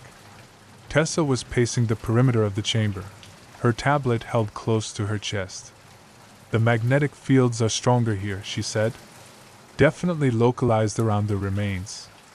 Price stepped closer to one of the figures, his flashlight casting long, edged shadows on the walls. "If this was some kind of attack, who, or what, was responsible?" "Maybe it wasn't an attack," I said, the words leaving my mouth before I'd fully thought them through. "Maybe this was deliberate." Eliza looked up from where she was crouched, her expression unreadable. "You're saying they did this to themselves?" I didn't respond. The idea was absurd, but as I stood there, surrounded by those grotesque, frozen figures, I couldn't shake the feeling that I was right. This wasn't a massacre. It was something else. Something intentional. I didn't know why that thought had entered into my mind. Victor broke the silence, his voice tight. "We need to keep moving. If we're going to figure this out, we need more data." He was right, but I couldn't stop staring at the remains. The longer I looked, the more certain I became that we were standing in the aftermath of something we weren't meant to understand. We pressed on, leaving the chamber of bones behind. But the unease lingered, settling over us like a smog. Eventually we entered into what I can only describe as a thoroughfare, a long, straight corridor flanked by spire-like structures that reached upward, their tops vanishing into the darkness above. The porous walls were interspersed with oval-shaped openings, like windows in an insected hive. The ground beneath us was smoother there, with faint ridges that ran parallel to each other, like the grooves of a massive, petrified artery. This place feels too. Victor paused, searching for the right word. Organized. You know? Like it's not just a city. It's meant for something. Meant for what? I asked, more to myself than anyone else. Eliza knelt beside one of the ridges, running a gloved hand along its surface. These grooves, they remind me of vascular pathways, like capillaries or veins. Veins don't fossilize into perfect geometry, Malcolm said, though his usual arrogance was tempered. Neither do buildings, Eliza countered. Tessa's voice broke the silence, tight and subdued. I'm picking up another fluctuation, stronger this time. Malcolm glanced over her shoulder at the tablet in her hands. Magnetic fields again? He asked, though there was a hesitation in his tone now. She nodded. Same signature as before, but it's getting more focused. Like it's drawing us towards something. Or we're walking into it. Victor muttered, his voice low. I glanced back at Price, who brought up the rear. His hand hadn't left the butt of his sidearm since we'd entered the city. His face was unreadable in the dim light, but the tension in his posture was clear. The corridor widened suddenly, spilling out into a large, circular chamber. Our flashlights darted across the space, revealing walls covered in the same porous patterns we'd seen throughout the city, but here they were denser, almost ornate. The floor beneath our boots felt smoother, polished even, with faint grooves etched into the stone. At the center of the room was a massive column, rising into the darkness above. It was covered in spirals and ridges that twisted in ways that made my stomach bile churn if I looked at them too long. This is different, Eliza said, stepping cautiously toward the column. Her voice was soft, almost reverent. The patterns here. Look at the uniformity. Everything about this place feels coordinated, Victor muttered, scanning the walls with his flashlight. But what's it for? Maybe it's structural, Malcolm offered, though his words lacked the certainty they usually carried. He crouched beside the column, running a gloved hand over its surface. These grooves could be stress lines, reinforcement. If this place was alive, if it was some kind of organism, then maybe this is a nerve center? Eliza finished for him, her tone more curious than skeptical. Malcolm grimaced. I was going to say a support column, but sure, let's go with nerve center. Tessa, still focused on her tablet, frowned. The magnetic readings are off the charts here. It's not random, it's pulsing. Like a heartbeat? Victor asked, the words hanging in the air. Can we not? Malcolm snapped, standing abruptly. He wiped his gloves on his pants. It's fossilized, okay? Dead. Long dead. Any fluctuations you're picking up are, what? Eliza interrupted, crossing her arms. Residual? We've been hearing that from you since we got here, Malcolm. At what point are you going to admit this doesn't fit any model we've ever seen? He opened his mouth to respond but stopped, glancing at the column again. For the first time since we'd arrived, he looked unsure. Price cleared his throat, stepping forward. We don't have to figure out everything right now. Take your readings, document the site, and let's keep moving. The longer we're here, the more exposed we are. To what? Eliza asked, turning to face him. He didn't answer, but his silence said enough. We split into pairs to examine the chamber. Tessa stayed by the column, her tablet's faint glow reflecting off her face as she recorded data.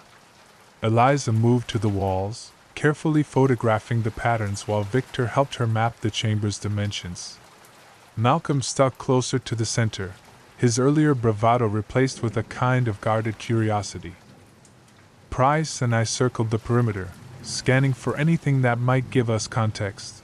"You're quiet," I said, keeping my voice low. Price shrugged. "Not much to say. You've been in worse places than this, haven't you?" He glanced at me, his expression unreadable. "I've been in dangerous places. This doesn't feel dangerous. It feels wrong." I didn't press him.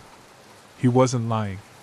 The air in the chamber felt heavier than it should, like the city was pressing down on us.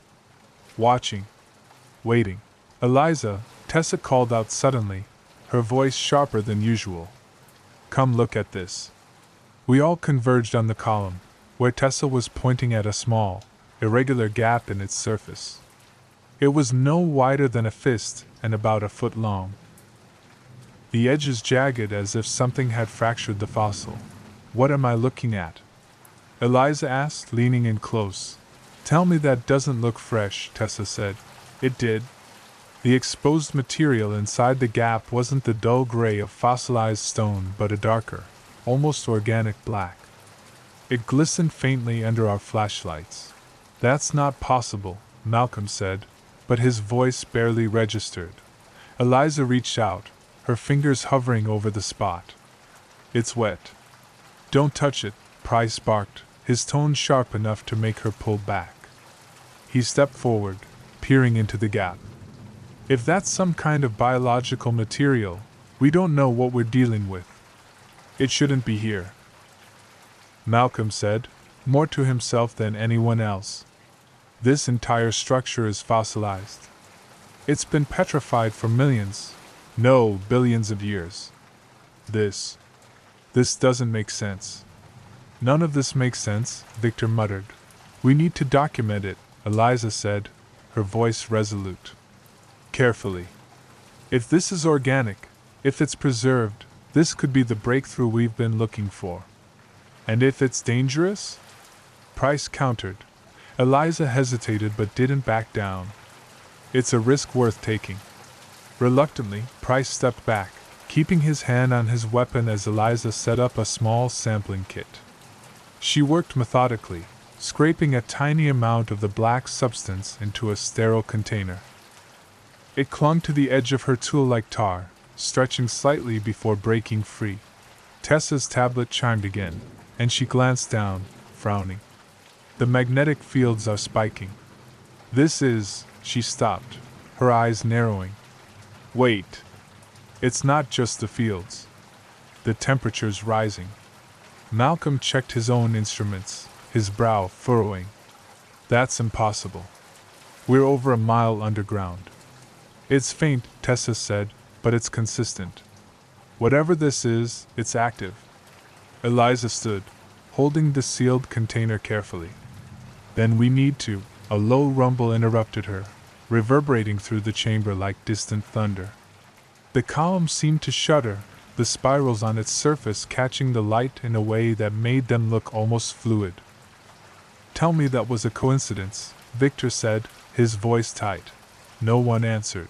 "We spent hours in that chamber, cataloging and documenting, but the more we examined the platform and its radiating lattice of filaments, the more questions it raised. This structure," Victor said, still focused on the intricate weaving of filaments, "it's almost fractal. Every piece I examine leads to smaller, more detailed layers. It's like it was designed to self-organize." "Self-organize into what?" Price asked, his voice edged with tension. He wasn't a scientist, but he was no fool. He could sense the unease growing in all of us. Victor shrugged. "I don't know. A network? A machine? Something biological? All of the above? I don't think our categories apply here." Tessa was sitting on the edge of the platform, her tablet glowing faintly in the dim light. She was silent, Scrolling through her readings, her brow furrowed. I glanced at the others. Eliza was crouched by one of the larger filaments, carefully brushing away dust and debris. Malcolm was examining a cross-section of the fossilized material, his expression unreadable. "Malcolm," I said, "what's your take?" He looked up, clearly annoyed at being interrupted. "On what? The fact that we're standing on a billion-year-old anomaly? Or the fact that every single reading we're getting defies logic?" "Both," I said flatly. He sighed, running a hand through his hair. "Look, the mineral composition here is consistent with fossilization. But the patterns," he stopped, searching for the right words. "They're too precise. This wasn't just a city. It was a system. Everything was interconnected. And now, it's like the whole thing is waiting for a signal." "A signal for what?" Price asked, stepping closer. "Reactivation," Eliza said softly, standing up and dusting off her gloves. The word hung in the air like a warning. None of us wanted to acknowledge it, but we all felt it. That creeping certainty that this place wasn't as dead as we wanted it to be. We decided to push further into the city, following the stronger magnetic pulses Tessa had detected. The path led us through more corridors and chambers, each one more elaborate than the last. The architecture became increasingly intricate, with overlapping arches and spiraling columns that seemed to defy gravity. "This is insane," Victor muttered as we walked. "Who builds like this? And how? There's no scaffolding, no framework. It's like the entire city was birthed." "Maybe it was," Eliza said, her voice tinged with awe. "Look at the consistency, the way the structures flow into one another. This wasn't constructed in the way we understand. It was grown." Eventually, we reached another large chamber, this one even more imposing than the last. It was circular, with a domed ceiling that stretched impossibly high. The walls were lined with rib-like structures that curved inward, giving the space a claustrophobic, almost womb-like feel. At the center of the chamber was a massive, fossilized structure, encased in what looked like crystalline material. It was shaped like an organ, living yet mechanical. "What the hell is that?" Victor asked, stepping closer. "The heart of the city," Eliza whispered. We all gathered around the structure, staring at it in silence. It was massive, at least 10 feet tall, with branching filaments that spread outward like veins. The crystalline casing caught the light from our flashlights, refracting it into faint, eerie patterns on the walls. Tessa was the first to break the silence. "I'm picking up stronger vibrations here. Much stronger. It's resonating." "Resonating with what?" I asked. "Us, maybe?" she said uncertainly. Victor reached out, his gloved hand hovering just above the crystalline surface. "This casing. It's not just a shell. It's part of the mechanism. You can see how the filaments feed into it." "Don't touch it," Price warned, his voice sharp. Victor pulled his hand back, but his curiosity was palpable. Eliza crouched by one of the branching filaments, examining it closely. "These structures, they're too complex to be decorative. They served a purpose." "What kind of purpose?" I asked. She shook her head. "I don't know. Power distribution, maybe? Or communication? This whole city, it's like a neural network. Every piece is connected, and this," she gestured at the organ-like structure, "this is the core." As she spoke, Tessa's tablet began to emit a soft chime. She frowned, tapping the screen. "What is it?" I asked. "These vibrations," she said. "They're changing. Getting more organized." "Organized how?" Malcolm asked, stepping closer. "Like a pattern," she said, her voice tense. "It's almost like..." She trailed off, her eyes widening. "Like what?" I pressed. "Like it's trying to communicate," she said finally. The words sent a chill down my spine. "Communicate with who?" Price asked, his grip tightening on his sidearm. Us, Eliza said. Before anyone could respond, the chamber was filled with a low, resonating hum. It wasn't loud, but it was deep, vibrating through the floor and into our bones. What the hell is that? Victor asked, his voice rising. The hum deepened, reverberating through the chamber and into our bones. It wasn't sound, it was something deeper, a sensation that wormed its way into the spaces between thought and instinct. The crystalline structure at the center of the room pulsed faintly, the light spreading through the branching filaments like a slow-moving current. The vibrations, Tessa said, staring at her tablet, they're synchronizing.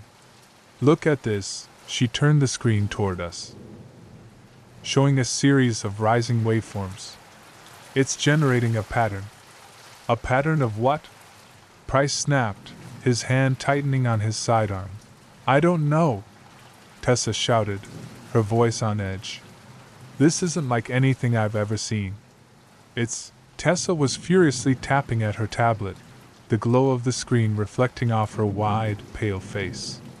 The magnetic fields are spiking off the charts. This isn't residual, this is active. Turn it off, Price barked. How? She shot back, her voice rising. We don't even know what it is. The hum surged, cutting her off mid-sentence. The light from the crystalline casing grew brighter, refracting into an intricate lattice that danced across the chamber walls. For a fleeting moment, I thought I saw shapes in the patterns, figures moving in impossible, twisting gestures. I blinked and they were gone. Eliza! I shouted over the noise. What are we dealing with here? She didn't respond. She was crouched by one of the filaments, her face illuminated by the pulsating light. Her lips moved silently, as though she were whispering to herself.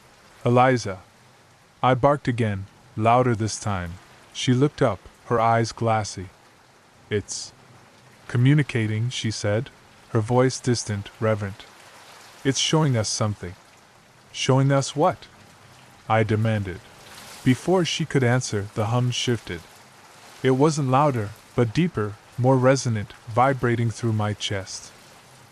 The light from the crystalline casing intensified, casting the chamber into stark, almost blinding brightness. I staggered, my head swimming as the room seemed to blur and twist around me, and then the visions began. At first, it was just flashes, images that didn't belong in the darkness of the chamber. I saw towering landscapes of jagged peaks and glowing rivers, their colors muted and alien. The sky above them churned, black and red and something else entirely. Then the images became more coherent.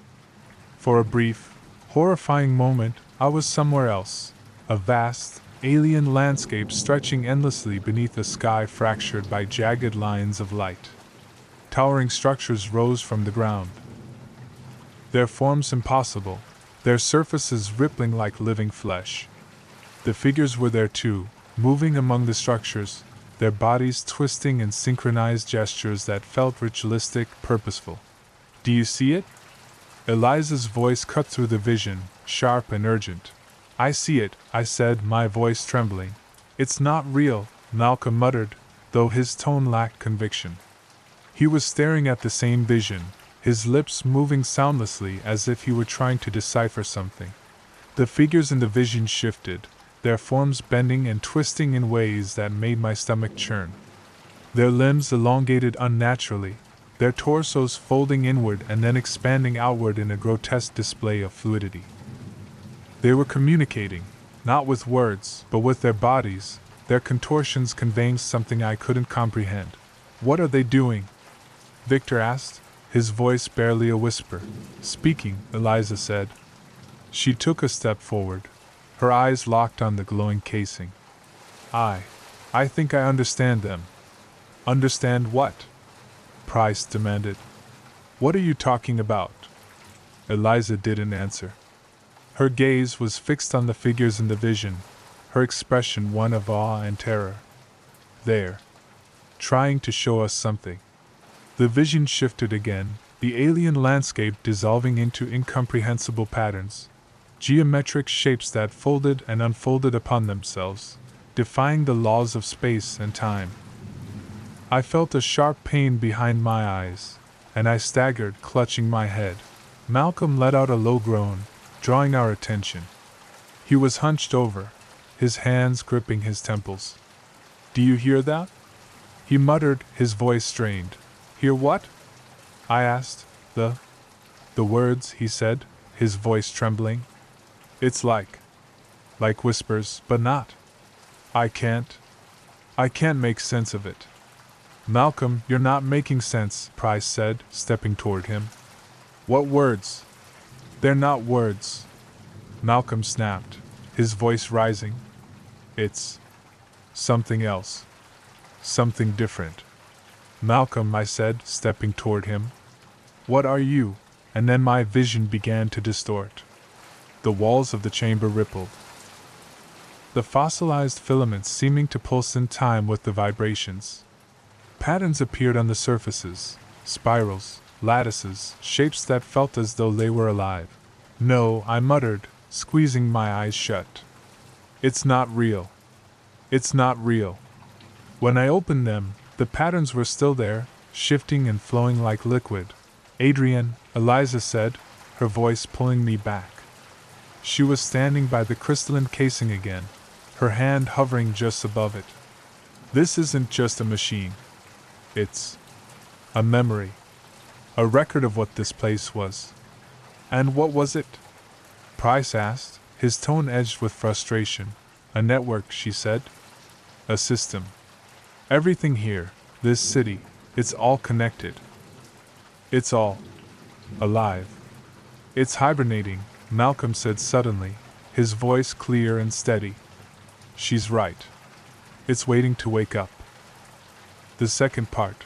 We need to leave," I said, my voice firmer than I felt. "We've seen enough." Eliza didn't respond immediately. Her eyes were locked on the crystalline casing, her expression unreadable. "We can't leave," she said finally. "Enough of this," Price barked, stepping forward. His hand shot out, gripping Eliza's arm. "We are leaving. Now." Eliza didn't resist. She allowed him to pull her back, but her gaze remained fixed on the crystal. The faint glow emanating from its surface reflected in her wide, unblinking eyes. "You don't understand," she whispered. "This is the key to everything. We can't Price cut her off sharply. "And we will. This isn't a discussion." No one argued with him. The hum that had filled the chamber was still resonating in my chest, making it hard to think clearly. My mind felt fractured, as though pieces of it had been pulled in different directions and left shattered. Price guided Eliza out of the chamber, practically dragging her away.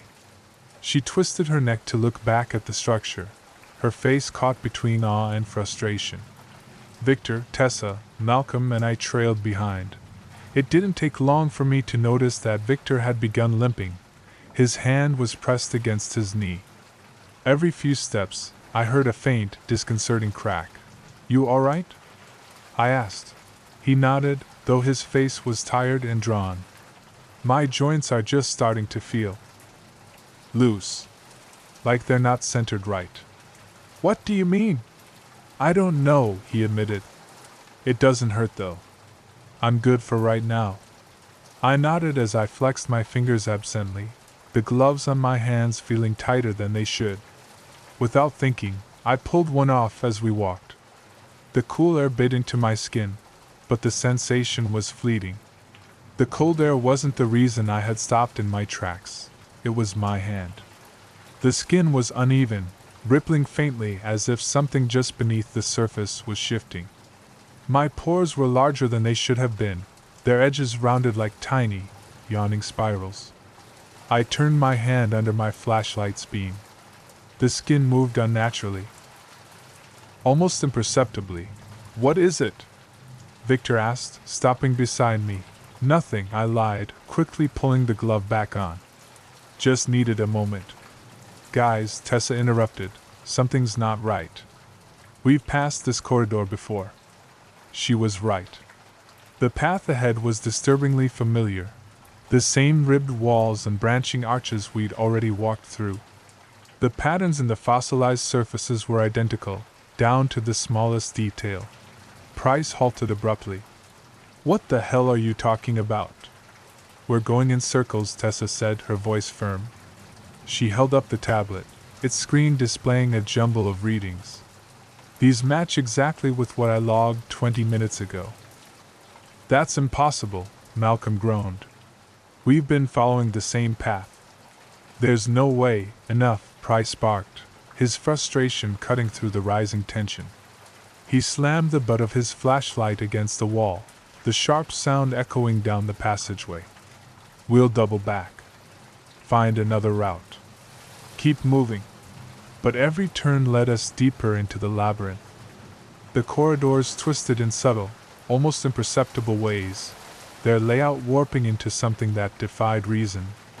A left turn looped back into the same hallway. A straight path led us to a staircase that hadn't existed moments before. "This isn't real," Malcolm muttered, his voice cracking. "It's a trick.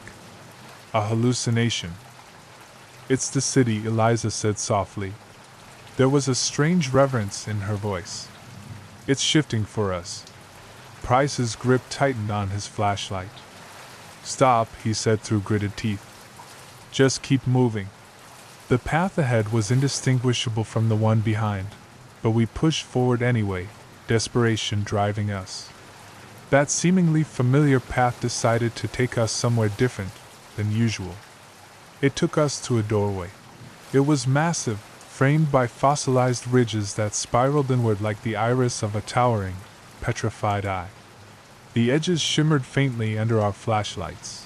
"This wasn't here before," Victor said. "No," Eliza agreed. "It wasn't." "Do we go in?" Tessa asked. "We don't have a choice," Price said. The chamber stretched into the darkness, its dimensions impossible to measure in the dim light. High above, the ceiling arched like the vault of an ancient cathedral, supported by immense rib-like structures that curved inward. At the center of the chamber was the fossil. Its body was massive, easily twice the size of a normal man's, and its form was frozen in a grotesque contortion. The ribcage flared outward, angular and expansive, while the head was crowned with protrusions that appeared almost decorative. Yet there was nothing ornamental about it. The fossilized remains exuded purpose, every jagged line and sharp edge a testament to a design we couldn't even begin to understand. What made it worse was that the remains were encased in more of that translucent, faintly glowing, crystalline substance. We approached cautiously, our movements slow and deliberate. "What the hell?" Victor murmured, his voice trailing off. Eliza broke away from Price's side, her movements deliberate but unsteady. She moved closer to the fossil, her flashlight beam dancing over its surface. "It's the same as the others," she whispered, "but more." "More what?" I asked. "More advanced," she said, crouching beside the crystalline casing. "More deliberate. Look at the structure of the bones, the density, the patterns. This wasn't just a being. It was." She trailed off, searching for a word that seemed just out of reach. "Perfect," Tessa said softly. Eliza leaned in closer, her breath fogging the crystalline surface. The faint glow reflected in her eyes as if it were drawing her in. "This is what they really looked like," she said softly, her voice filled with an almost childlike wonder. "This is who built the city." Price's knuckles whitened around his weapon. "It doesn't matter. We need to leave," he said, his voice clipped. Eliza turned to face him, her eyes resolute. "We can't," she said simply, "don't you get it? This is what the city was protecting. This is what it was leading us to." "It's leading us into a trap," Price replied coldly. His weapon shifted slightly in her direction, though his finger remained off the trigger. "Whatever this is, it's not meant for us." "No," Eliza said, shaking her head. "It's showing us exactly what we were meant to see. This is the key to everything, the origin, the purpose. This isn't just a fossil. It's a time capsule. For what? Victor asked, his voice mumbled. For survival, Eliza said. Eliza's words hung in the air, filling the chamber. For survival, she repeated, her voice filled with silent awe. Her hand hovered inches from the crystalline casing as if she expected it to respond, to acknowledge her. The rest of us stood motionless, frozen by a combination of fear, unease, and something else, a pull. The fossil felt alive, not in a biological sense but in something even greater. Its gravity. That much was undeniable. Price stepped forward, his boots crunching against the ground. His jaw tightened as he took in the scene before him. That's nice, but we're done here, he said, his tone brooking no argument. We're not touching that thing, we're not learning its secrets, and we're sure as hell not sticking around to find out what happens next. So Eliza stepped back. Eliza didn't move. Her eyes remained locked on the fossil, the faint glow illuminating her face in a way that made her features seem sharper, more angular. You don't understand, she said softly. We're connected to it. Can't you feel it? Eliza, I said, trying to keep my voice calm. Price is right. We need to go. Whatever this is, whatever it wants, it's not safe. Safe? She repeated, her lips curving into a faint, unsettling smile. This isn't about our safety. It's about our purpose. This is what we've been looking for, what we've been missing. It's us. Her words chilled me more than the fossil itself. There was no doubt in her voice, no hesitation. She wasn't speaking to convince us, she was stating a fact. Eliza, Price said, his voice sharp and commanding. Back away. Now. But she didn't move. Instead, she raised her hand again, her fingertips brushing against the crystalline casing. The hum returned. It started faintly, barely audible, but it grew quickly, reverberating through the chamber like a low, resonant tide. The crystalline casing began to glow more brightly, the light spreading outward through the branching filaments that extended from its base. My hands felt clammy again, the skin under my gloves prickling with a sensation that was both familiar and foreign. What the hell is it doing? Victor asked. The fossil itself began to shift within the clear rock, slow, subtle movements that shouldn't have been possible. Jesus Christ, Victor whispered, stumbling back. The ribcage of the fossil expanded slightly, as if inhaling, and the thorn protrusions on its skull pulsed faintly. The crystalline casing surrounding it cracked. Hairline fractures spidering outward with a sound like splintering ice. Move! I shouted, but no one did. We couldn't. The broken crevices widened, and the fossilized figure inside began to writhe. Its movements were jerky, unnatural, as though it were struggling to free itself from the eons of petrification that had held it in place. Price raised his weapon, his hands shaking. I'll shoot. Don't, Eliza said, stepping between him and the fossil. You'll make it worse. How could it get worse? Malcolm snapped, his voice cracking. We're all ready. The casing shattered. The sound was deafening, like a thunderclap, and shards of crystalline material exploded outward. We ducked, shielding ourselves as the fragments clattered to the floor. When I looked up, the fossil was standing. It was no longer made from stone. The being before us was flesh and blood. Its elongated limbs moved with a grotesque fluidity, the joints bending in ways that defied anatomy. The ribcage flared outward, the riveted, fluted edges stretching and retracting like the gills of some alien deep-sea creature. The hum in the room rose in pitch, becoming almost unbearably high, and I realized with a sickening lurch that the sound was coming from the figure itself. The awful, whistling hum was breathing. Eliza stepped forward. It's beautiful, she whispered. Stay back. Price roared. But she ignored him. The figure moved towards her, its movements flitting. It raised one of its elongated hands towards Eliza, its angular and pointed fingers extending outward like twisted branches. It's so much, she whispered, her voice layered with something deeper, something not her own. They're showing me. Showing you what? I demanded. Everything, she said, her lips twitching into a smile. What they were. What we are. Ward reached out with trembling hands, her fingers brushing the pocketed surface of the figure's outstretched appendage. The moment she made contact, her body convulsed violently, her back arching as if she'd been struck by lightning. Her hand twitched. And I saw it. Her skin was rippling, the pores on her arms widening into strange, spiral-like patterns that glistened faintly under the chamber's light. It wasn't just her hand. The transformation was spreading up her arm, the flesh beneath shifting and reshaping itself in ways that defiled everything we knew about our biology. Within seconds, she collapsed to the floor, motionless. The fossil shifted its attention again, this time with more purpose. Its head turned toward us, the protrusions on its crown shifting like antennae. The whistle of its breathing became a low, guttural sound, almost like a voice, but without words. It wasn't speaking, it was singing, a deep, foreign melody that wormed its way into my thoughts, reshaping them in ways that belied my understanding. I felt a sharp pain in my hand and looked down.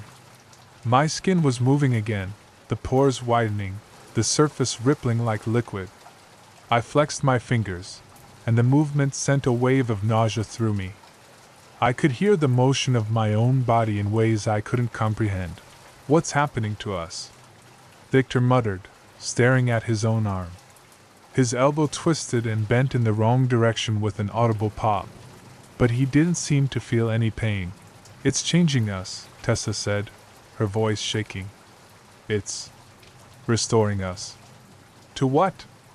I demanded, though deep down, I already knew the answer. I looked up just in time to witness Eliza's eyes flutter open. And for a moment, they looked normal. But that moment quickly faded when they shifted over. Her pupils had dilated and contracted without due cause. It was as if they were trying to focus on something just beyond the edge of our existence. Beyond us. It was at that point she turned her head toward me. I watched as her pupils split open and revealed a second iris beginning to peek through. We need to leave, Price said, his voice hard. How? Malcolm asked, his voice breaking. His arms were now visibly distorted, the flesh bulging unnaturally beneath his sleeves. Price raised his weapon, pointing it at the figure. No! Eliza shouted. She stood up and stumbled between Price and the living fossil. Her movements unnatural, her body twisting as the transformation had reached deep inside her core.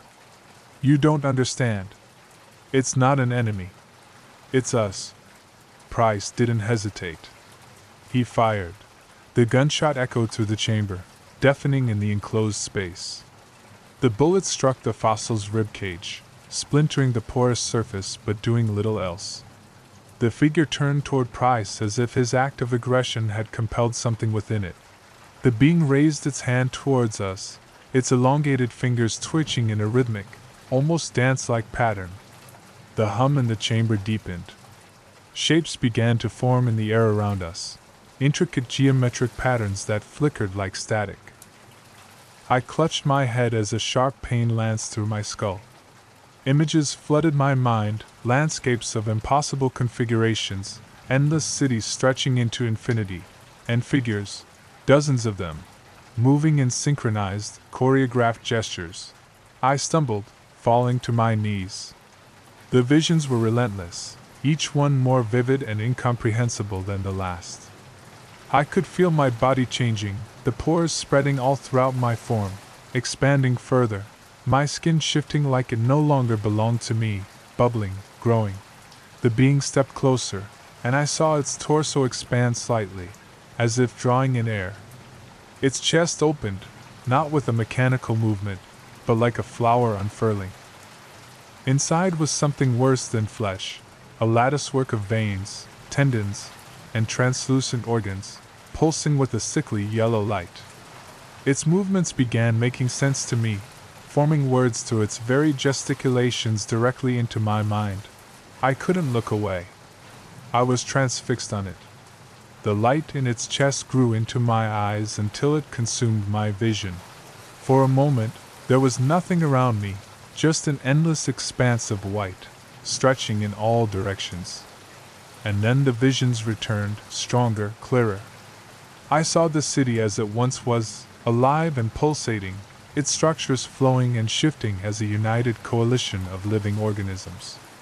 I saw the beings who had built it, their bodies fluid and ever-changing. Their movements synchronized in a dance that defied language itself, and then I saw their end. A living darkness, vast and consuming, spreading throughout the city like a plague. The beings fought it, their bodies twisting and contorting in ways that exuded their own fear. But it was futile. Their city was dying, and they had no choice but to preserve what they could. They cultivated their DNA and spread it across the world before encasing themselves in stone and crystal, waiting for a time when the darkness would pass. Neanderthals, Denisovans, Homo sapiens, we were their hope. We were their repository. When the visions faded, I was on my knees, gasping for breath. The chamber was silent again. The hum gone, as was the being. Though Eliza was now standing where it had been, her back to us. "Eliza?" I called out, my voice barely my own. She turned, her movements fluid and surreal, as if her bones acted independently from her own muscle. Her face, if it could still be called that, was a culmination of her former self and something utterly foreign. The patterns on her skin spiraled outward, riveted and fractal, like countless open, pulsating sores. Her eyes, now innumerable, were scattered throughout the entirety of her face, each one focused on me. "Eliza?" I said, my voice broken. Her lips twisted into a final smile that didn't reach her misshapen features. "It's fantastic. Isn't it? This is what we were meant for. This is what we are," she rasped, her voice layered with infinitely frayed vocal strums. "We're not anything like that," Victor shouted, his voice cracking. He was hunched over, one arm cradled against his chest. His elbow had fully bent backward, the joint bulging terribly beneath his skin. Eliza's smile expanded across her jawline, her teeth now sharp and uneven, shifting and reforming, as though they were being remade from the inside out. "You will be." The chamber convulsed violently as a new resonating noise erupted from the walls. I fell to my knees as the floor beneath us buckled. Cracks raced through the fossilized surface, and a foul, organic stench wafted up from the fissures, thick and choking. I gagged, the air clinging to my throat like oil. Pulsating biological materials shimmered under each of the cracks as the city itself began breathing. "We need to leave. Now!" Price yelled, dragging Tessa to her feet. Victor screamed, and I turned to see his body contorting abhorrently. His spine arched, the vertebrae jutting out sharply against his shirt as if they were trying to escape his skin. His fingers elongated, the nails splitting and curling backward as new, jagged growths pushed through. "Oh God," he gasped, his voice wet and choking. He clawed at his throat, and I saw his neck ripple, the muscles shifting and bulging as though something inside was trying to tear its way out. "Victor!" Tessa cried, reaching for him. "Leave him!" Price snapped, yanking her back. Victor's body convulsed one final time before collapsing into a twitching heap. His breathing was shallow, his chest rising and falling unevenly. The honeycomb patterns we'd seen on Eliza were spreading across his skin, the flesh rippling and bubbling. "We can't leave him!" Tessa shouted, tears streaming down her face. "He's already gone," Price said, his voice harsh. The chamber groaned again, the walls shuddering violently as pieces of the fossilized structure began to break away. Large fragments crashed to the ground, sending up plumes of dust and debris. The city's breath had become a roar. "We're leaving!" Price shouted, grabbing me and Tessa by the arm. Malcolm stumbled behind him as we fled toward the nearest corridor, the sounds of the collapsing chamber echoing behind us. The corridor twisted and shifted as we ran, the layout of the city warping around us. The walls began to pulse, the permeable surface rippling with living tissue. Faint, alien patterns flickered in the edges of my vision, twisting, contorted designs that moved in abnormal, aberrant motions. "Adrian, Price!" Tessa screamed. I turned to see Malcolm collapse to the ground, his body writhing as his arms and legs twisted at sharp angles. His jaw unhinged, the bones cracking audibly as his teeth stretched into uneven points. His eyes rolled back into his head, and a guttural, choking sound escaped his throat. Price growled, and wordlessly dragged Tessa forward. We bursted into another chamber, this one smaller. There! Price pointed to an opening at the far end of the room. We stumbled through. My legs burned with every step, my lungs straining for air that tasted like copper and reeked of iron. Behind me, Tessa was heaving. Her body had started to falter. Her legs were giving out beneath her. I turned back instinctively, grabbing her under the arms to haul her up. My hands tingled where they touched her, the skin on my palms stretching like wet paper. The pores had widened further into chaotic patterns that pulsed faintly, like endless tiny mouths gasping for air. "Don't stop," I said, my voice trembling as I pulled her forward. "We're almost there." She didn't respond. Her wide eyes were fixed on some distant point I couldn't see. I looked down and saw that her fingertips had split open, each one tipped with delicate, translucent filaments that fluttered in the stale air like the fronds of an anemone. I forced myself to look away. It wasn't long after that we saw our salvation.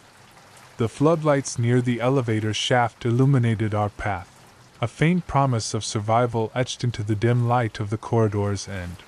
We followed that guiding light directly into the elevator room. The cage sat in the center, its grated doors hanging open like a toothless maw.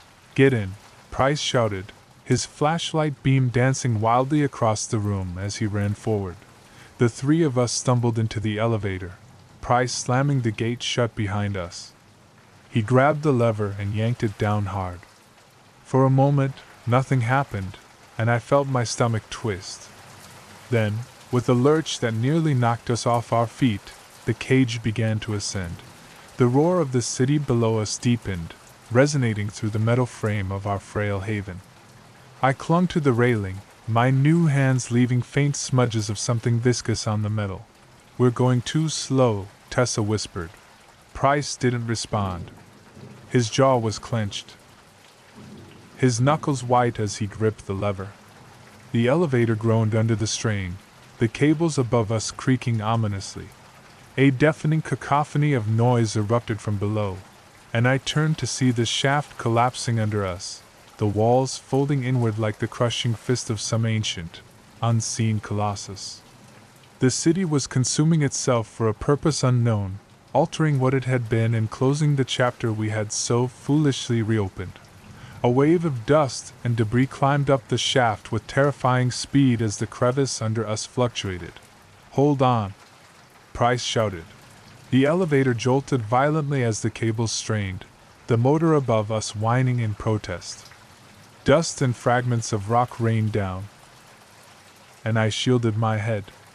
The elevator surged upward, faster now, as though the city itself were hurling us away, rejecting us like a foreign body. Then, with a final, shuddering jolt, we broke free. The elevator ground to a halt at the surface with the shriek of tortured metal, jolting violently before the cage doors groaned open. We stumbled out. Above us, the night sky stretched vast and indifferent, the stars glittering like distant, unfeeling eyes. The military outpost stood a short distance away, its harsh floodlights cutting through the darkness like spears of piercing light. I remember collapsing onto the dew-covered ground. My hands sank into the dirt, and for a moment, I was struck by the cold dampness that seared into my palms. The pores seemed to drink in the dampness, It wasn't like touching soil anymore, it was like my body was trying to fuse with it. Get up, Price rasped. He reached for Tessa, pulling her to her feet. Her filament fingers twitched uncontrollably, each movement sharp and spastic. I forced myself upright, my legs trembling with every step as we began the agonizing trek toward the outpost. In the harsh glare of the floodlights ahead, I saw shadows moving, figures emerging from the main building. They moved with precision, their weapons raised and aimed squarely at us. "Don't come any closer," one of them shouted, his voice edged. The beam of a flashlight cut across us, and I saw the horror reflected in their eyes. They weren't just afraid of us, they were recoiling.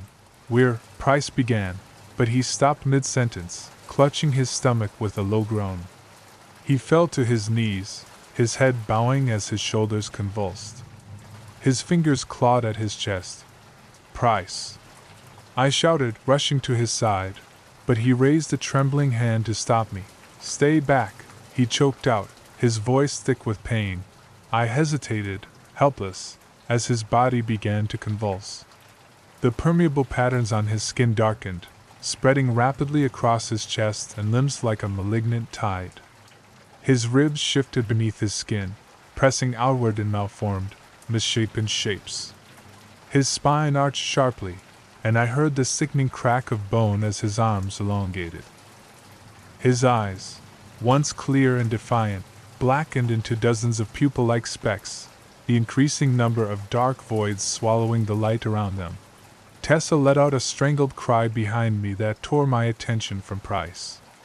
I turned just in time to see her clutching her face. The filaments at her fingertips were growing longer, thrashing and curling like tiny, sentient vines. Her hands clawed at the air as if trying to tear the transformation away, but the act was futile.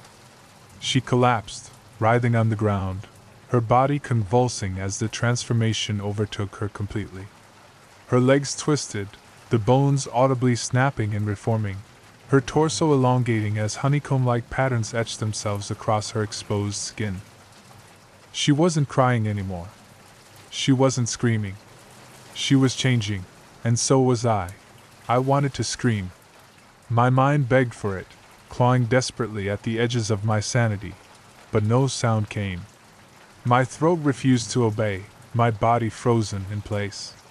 It wasn't fear that held me still, it was something worse.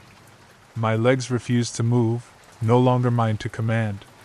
The betrayal wasn't just psychological, it was physical. My own flesh had turned against me. My hands, my arms, the sight was incomprehensible. The pores on my skin had widened, spiraling outward in faint, geometric patterns. My fingers trembled, their proportions subtly wrong, elongating in ways that made my joints ache. And my own face felt foreign, tight, stretched, as though it no longer fit the contours of the bones beneath. I tried to steady my breathing, but it hitched and faltered, the air clawing its way down my throat as if it had lost the pathway to my lungs. Around me, chaos had erupted. The soldiers barked orders, their voices sharp and panicked, slicing through the night air. I felt hands on me, rough, calloused and firm. They grabbed at my arms and shoulders, dragging me forward with force. I didn't resist. I couldn't move. "Get him inside," one of the soldiers yelled. He sounded afraid. I stumbled, barely registering the uneven ground beneath my feet as my vision swam. Behind me, the roar of collapsing earth grew louder. I turned my head just enough to see past my armed escorts. The earth had begun convulsing like a living thing, the ground buckling and folding inward in waves. Chunks of rock and steel disappeared into a rapidly growing maw, being swallowed whole. I write this from an undisclosed government facility, far removed from the Appalachian wilderness where it all began. The Homo Eternum, as I've come to call them, aren't just a myth. They are real, our forebears, the architects of a world not fully our own. Though they weren't merely our ancestors. They were something greater, something beyond us in every way that matters. And now, through us, I believe they are returning. The changes in my body are undeniable proof, as are the changes in Tessa and Price, and every soldier and soul who touched us. The spiraling patterns on my skin are no longer inert blemishes. They move, pulse, and shift, alive in ways flesh and bone should never be. My senses have sharpened, my thoughts have become clearer, but they are no longer wholly my own. Their whispers, faint and insistent, thread through the fabric of my consciousness. The fragments of their being, scattered echoes seeded into us across the millennia, are awakening. The Homo Eternum are reclaiming their genetics. Their mastery of the organic, their profound intelligence, their terrible elegance, it was never lost. It has always been sleeping, buried beneath the layers of who we thought we were, waiting for the right moment to rise again. And yet, that is not what we should fear. The beings who built that city, who wielded dominion over flesh, time, and space, who could twist the very fabric of existence to their will, these beings, as vast and incomprehensible as they were afraid. The city wasn't simply a monument or a relic. It was a tomb, a refuge, a desperate shelter. They were not undone by arrogance or by the natural decay of their civilization. They were running. Something found them. Something greater than even their unimaginable power. In the visions the city forced into my mind, I saw flickering glimpses of it, an entity so vast, so alien, that even the Homo Eternum's brilliance was no match for it. Their cities fell. Their brilliance shattered like glass. The Homo Eternum scattered, casting fragments of themselves, of their knowledge, of their hope, outward like seeds, hoping that some part of them might endure. That hope is in us. But this transformation isn't a gift. It's a summons. They are taking back what was always theirs, and in doing so, they are preparing. Preparing for what, I don't know. Perhaps to rebuild. Perhaps to confront the thing that shattered them. I should feel awe at being chosen as a vessel, as a part of their resurrection. And yet, all I feel is dread. And yet, all I feel is dread. Their fear lingers in the corners of my restored mind like an unhealed wound. It festers, raw and omnipresent, whispering truths I don't want to hear. Whatever chased them through the endless corridors of time, whatever consumed their great civilization, is still out there. Waiting. Watching. The Homo Eternum won't save us. They couldn't save themselves. The end. Thanks for watching.